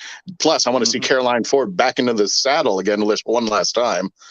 And that's the whole purpose of Doctor Who. You cheapen the character. Now the Doctor can do anything because she's been everywhere. Has done everything. We don't have a limit. And that was the great thing about the Doctor, because he had his limitations. Once you pull those away, you've cheapened the character and made it less of what the value that we but have there's a there. bigger implication here, Christian. There's a bigger implication here, because we're only talking about the Doctor, but look what he's also done with the Timeless Child. So the result of the Timeless Child and Tectoyum experimenting on the kids, Time Lords came about then. Yes. So he's even changed the whole origin, even though we didn't really know everything about the Time Lords' origins, because they've been very careful about what they give us. We've gotten little threads throughout the history of the show, and I think as fans we've actually accepted that and enjoyed it that way. We don't want to be told everything, but with this now, we know everything. We know how the Time Lords came about. We know their origins, and I don't like the fact that the origins came about because a woman experimented and murdered a child multiple times, because that's exactly what she did on screen. When she injected that child to trigger regeneration, she killed that child. There's no way around it. That's exactly how the foundation of the Time Lords came about, because of that her experimentations. And I think that's just, you've just disrespected the origins, even though we don't know too much about the origins. And the extended given it lore, this origin story that's disrespectful. That's absolutely ludicrous, to be quite honest with you. There are stories of origins for the Time Lord Society that are already long established in the extended media, that most fans of who've been around for a long time have grown up with and have understood and learned from that over a number of years. Like, you know, Thremix, for example, in a comic, but I think it was a comic or novel, that who created regeneration energy. And that process, and you know, we've already got Rassilon, who was sidelined completely from that timeless bullshit. Omega was sidelined. Omega, the creator of time travel, is sidelined. Completely Rassilon is sidelined. The other, well, yeah, but it's still what makes me angry is that I've always come to know the Time Lords as these people. They were supposed to be the ultimate gods of nothing, meaning that they sat down and watched the universe. Yeah, they were guardians of the universe. They were the guardians of the galaxy. They were the guardians of the universe, and they were looking out for the universe. And when things went awry, then they would send the IRS. By the way, I had to explain it to a kid, the IRS. Believe it or not, they yelled at me. It was just like, no, the Doctor's not cahoots with the IRS, the Interstellar, what was it? I can't remember the acronym, but it was like, no, the Interstellar something agency. And I said, that is in Genesis of the Daleks. But the CIA, you mean? Or CIA, I'm sorry, CIA, the Celestial Intervention Agency. So sorry about that. I'm on my tirade, but you got your tax coming up. They really wanted the Time Lords to be completely 100% corrupt. No, they didn't get corrupt until we found out about the Sixth Doctor and Trial of the Time Lord. But in the meantime, they were the guardians of the universe. They kept everything in check. But there was times when the CIA had to intervene and put things back into place. And I think that's what times when they used the Doctor to make sure of that. Because in the second, in War Games, they didn't know what to do with them. They were like, we get this, but you really have screwed things up. Now we had to come up and clean your mess. So, and we're going to make a decision here. But the Time Lords were the purists. They were, time was the important thing, everything. And then all of a sudden, time and space became enemies. I'm like, what the hell is this? No, time is a planet. Now time is time's a planet. Wasn't explained. We've got Cyber Lords now that don't make sense. I mean, everything. What the hell is this? Cyber Lords. If they just kept with the Swarm, I think the Flux would have been a better storyline. Then we ended up with 3 Doctors at the end, and then we ended up with the Fob Watch. Whether I'm just like, no. Andrew Cartmel put it best. The Doctor is the Lone Ranger. He comes in, he saves the day, he runs off in the TARDIS, and people ask, who is that masked man? That's Doctor Who. Hobo. As Christopher Eccleston's Doctor said, he doesn't stick around. You know what I mean? He's off. That's the long game. Exactly. Where he just, I don't like to stick around. Too many questions, and he's off in the TARDIS. That's how he does it. That's the whole reason why it's called Doctor Who, because He is an enigma. He is unknown. But once we get to know this person, the series is over. Yeah, I'm paraphrasing Andrew Cardinal. Now we can call it Dr. Anybody now, because like literally the doctor can just be like anybody. Anyway, gentlemen, thank you so much for the invite and letting me just pour my soul out. I'm got to run. Noel, thanks for bringing me on, and I'll try to continue. I gotta get a bite to eat before I go back. So thank you, gentlemen. Thank you, Lowell. Nice thank to you, meet you, Christian. Lee. This is always fun. Really and thank you, Cinnamon. I'm sorry. I'm sorry I didn't get you to chat much. Sorry. This is the fate of a podcast. It's grand. I'm gonna bring him on for a stream on his own next week or something. I'll do something with him next week because I'll still find a way to talk over. No, you won't. You won't be invited. You won't be invited. Do you want to do your channel shout out before you go, Christian? Absolutely. Legend of the Traveling TARDIS on YouTube. Please subscribe. We just did an episode about the Queen. We had Simon Fisher-Becker, a gentleman by the name of Mark Robinson. We talked about the Queen. It was a wonderful episode. We didn't say anything negative. We wanted to see the influence of the Queen in Doctor Who, the royal family, all the way from Victoria with Pauline Collins, all the way up to Liz 10 with Sophie. I can't say her last name. But we wanted to show the influence that Doctor Who had. Actually, I got chastised by somebody on Facebook going, the Queen's not even in the ground yet, and you're having an episode of Doctor Who. I'm like, yeah. I think this is the perfect tribute because of how the royal family has influenced the show all the way from Silver Nemesis. And the Queen was known to be a fan of Doctor Who. Yeah, and all of these anti-royalists now are going to be in for a shock when RTD comes back and he's all patriotic again, because obviously now that the Queen has died, he's going to be extra patriotic, and we're going to see all that British Empire symbolism and stuff that he has done in his previous era. Look, Doctor Who is British. It celebrates being Britain, and if you have a problem with your country, I suggest you take a long, hard look at yourself. That's what I would say. Well, to me, if you first of all, if you can't, they always say if you can't say something nice, don't say anything. I wish the internet knew that rule so well. And second of all, you are kicking her while she's down. Yeah, you're kicking her while she's down and has no way of retorting against you. What kind of cowardness is that? Exactly. Oh, we're going to say something bad as she's dead. Oh, good. Why didn't you say that while she was alive? How brave of you. These are all stunning and brave. Well, Christian, again, though, thank you for popping on during your lunch. Go off and get something to eat before you finish your work. Turn blue. Gentlemen, good. Thank you, everybody. Please stay safe. Legend of the Traveling TARDIS on YouTube and Facebook. Join us. We do a weekly show. I think it's 11 o'clock your time, Tuesday night. All voices. Everyone's welcome to the table. Everybody. As long as you're respectful, as long as you talk to each other and you want to bring your case to the table, you have a seat where we are. You get to say what you want to say, and we'll have an open and honest discussion about things. I look forward to being invited. Yeah. I couldn't even get a hold of you, but it's like I have to get you on YouTube. I'll send you a message on Insta, so you know who I am. Oh, okay, cool. That's cool. Yeah. If you ever want us on, you know what to do. Just shut up all night. Anyway, I'm being honest. I'm not trying to show. We are completely busy throughout the holidays. Doctor Who Velocity is on next week. We're having Phantasmagoria doing a Halloween special with a Doctor Who twist. We are doing a Christmas special. We're doing all the holidays. Now, like I said, nothing personal.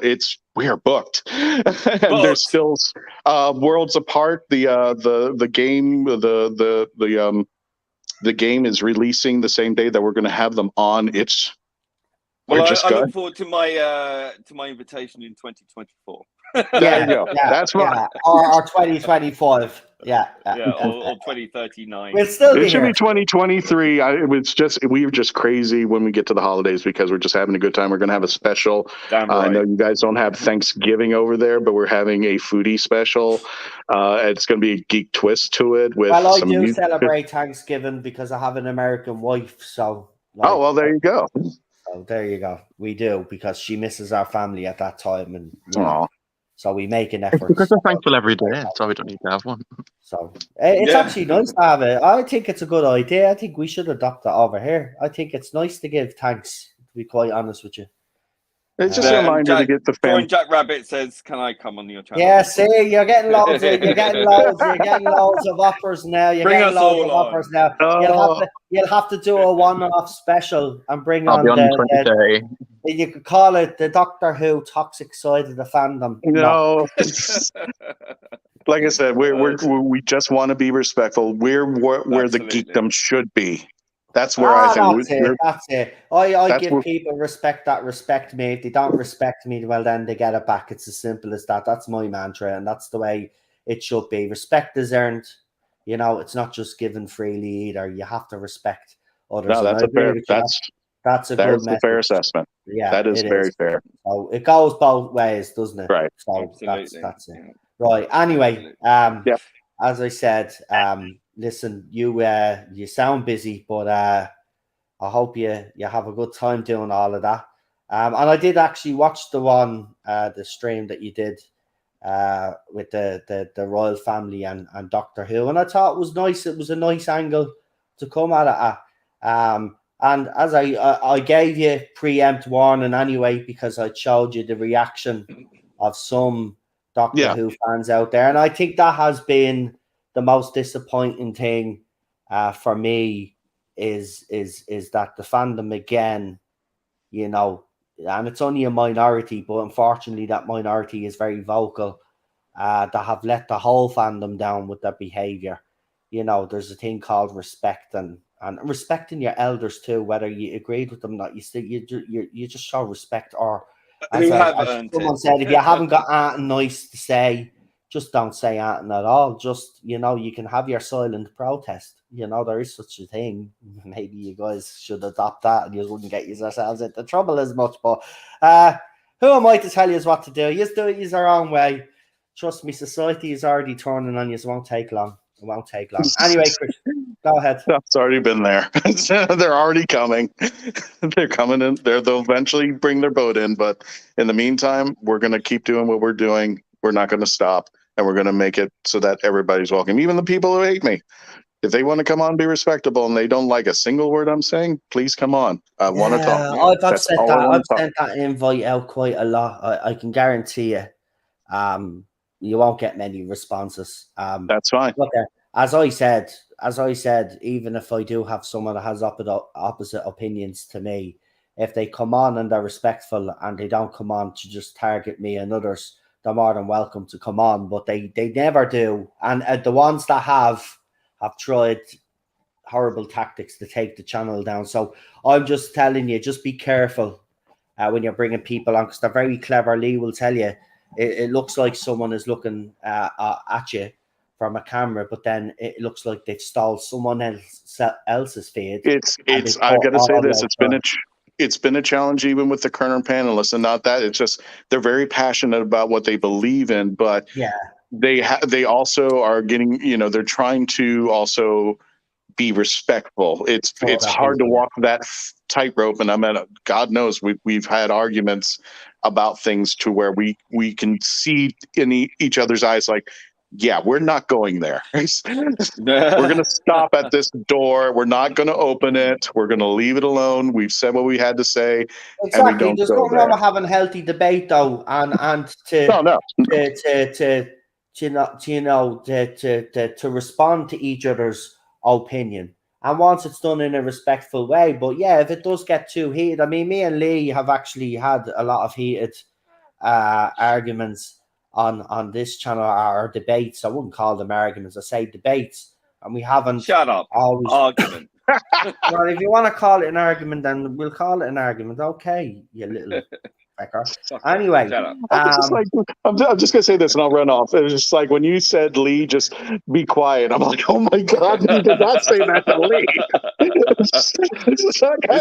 But you see, not very many people would be allowed to say that to Lee, and he wouldn't tolerate that. But the fact is me and Lee do have this. We do have this friendship, and you know, we didn't start. This is the amazing thing about not a lot of people know this, but me and Lee actually didn't start off on the greatest of footings. We actually had an argument with each other the first time we got Sometimes talking to each other. But I don't know what the turning But it point turned out was. I'm fabulous. But I yeah, got we had a it, lot in Lee. common. No, Yeah, Lee, no, I got it. go I got ahead. it. Go ahead. Go on. Well, no, I got it. You guys should have like a super chat, and you reach a certain goal, $25. All of it goes to Lee to get more cigarettes, and he has to be quiet the whole rest of the show. Hell yeah! Preach. So there you go, I agree, gentlemen. Be Good, safe. Everybody in the chats, be safe. I couldn't see them. I'm sorry, I was on my phone. But please stay safe, and thank you so much. You take care of yourselves. Take care, Christian. Nice to see you. Thank you. I need to go as well because my battery is running out on my headphones. Yes, I'm wearing bloody headphones with battery in it. John Rabbit, I love this comment. He goes, you bully Lee terribly. No, he cries to me afterwards.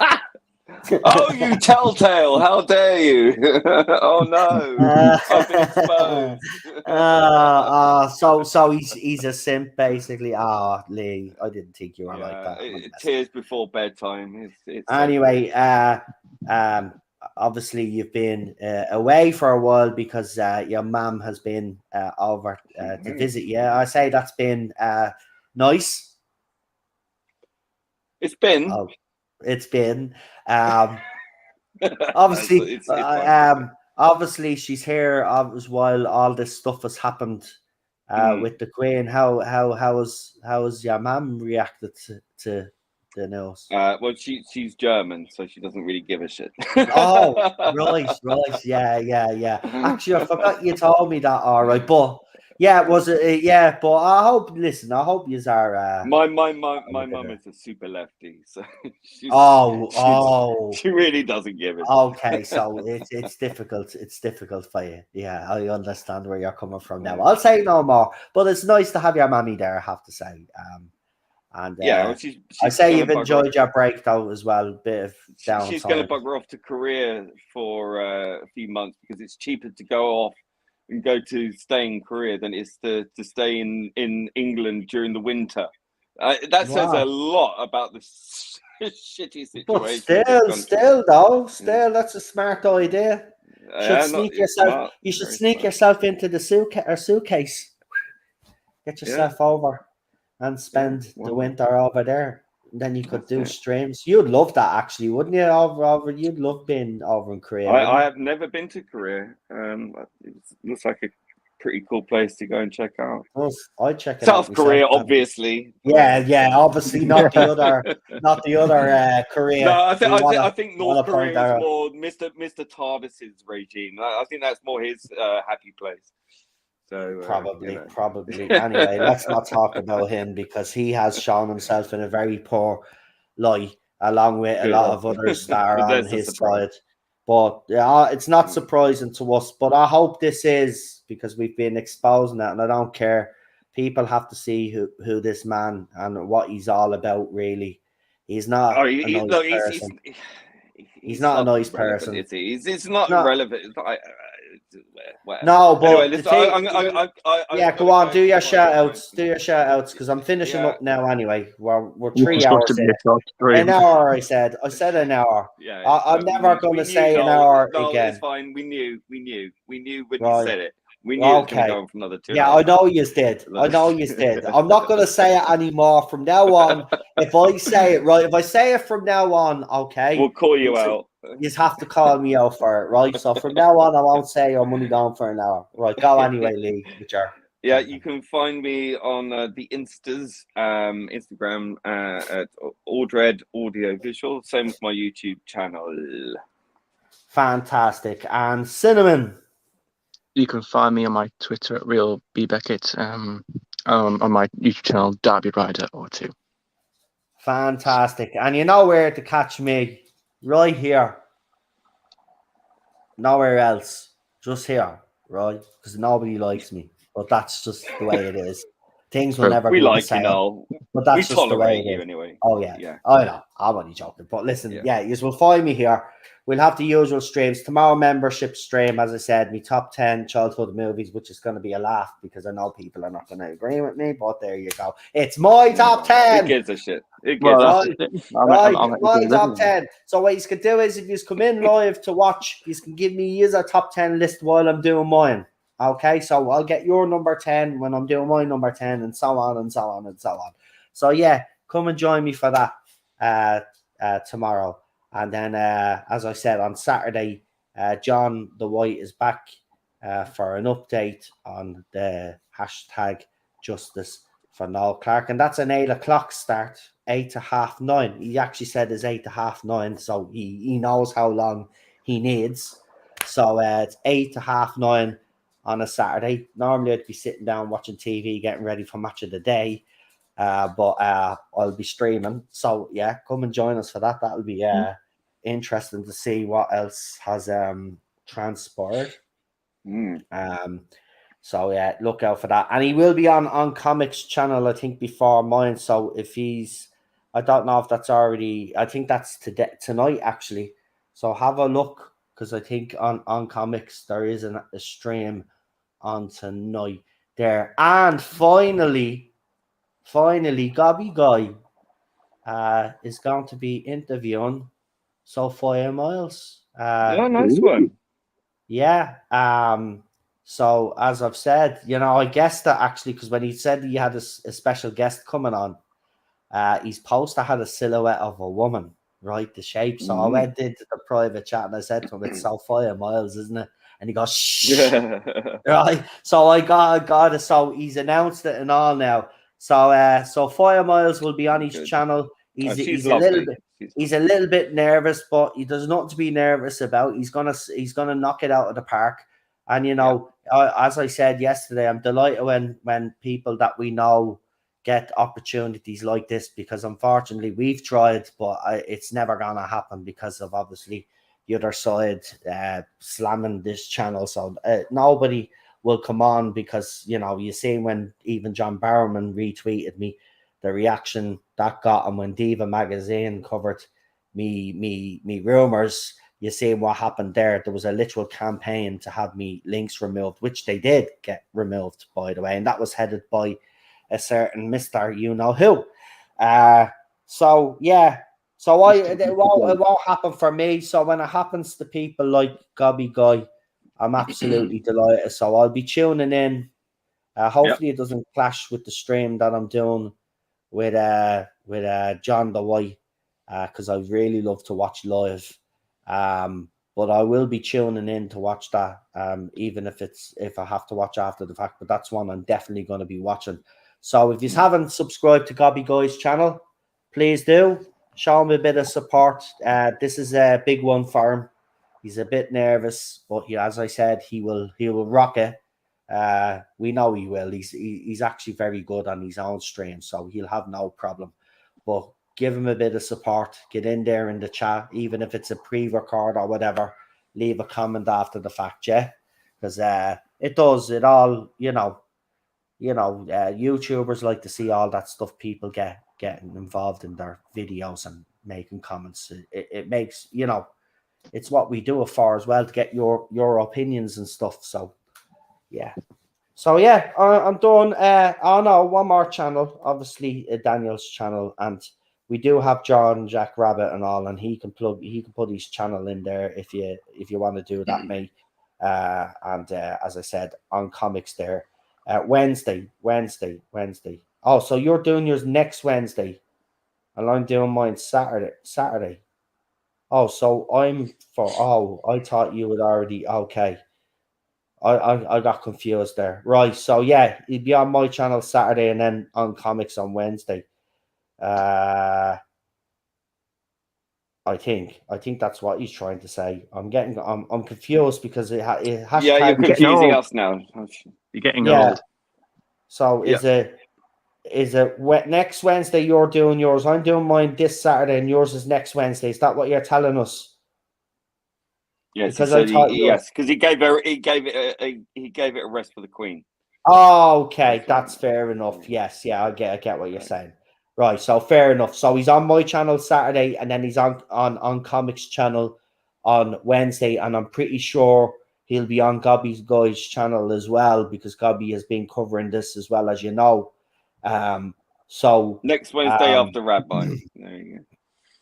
Oh, there you go. So he's on Rabbi's stream as well. So John is getting himself about. Go and support him because No, he just says after Rabbi, because he's usually modding in the chat for Rabbi, so then he'll be doing it after. Oh, that. okay. Yeah. I get me words crossed there, jumping the gun. But There you go. well, there you go. Right, so Lee has cleared it up. Right, I'm gonna go now because As I usual. actually need some food because my brain is not working. Yeah, me too. I need to eat. So I'm going to have something to eat now. So thank you for tuning in. Roast chicken. We will not. Well, you're close. You're close. They're chicken thighs, so you're close. You're close. So yeah, we'll be back soon. Back tomorrow for member stream. And we'll talk to you soon. So enjoy your weekend because it's coming up to the weekend. Stay safe and look after yourselves. And I'll get the panel now to say good night. Say good night, lads. Say good night, lads. Good night. Night. There, Let the bed bug bite. Good night. See you later, folks. Good night, lads. Stay safe. Goodbye. Bye. Goodbye. Goodbye. Goodbye.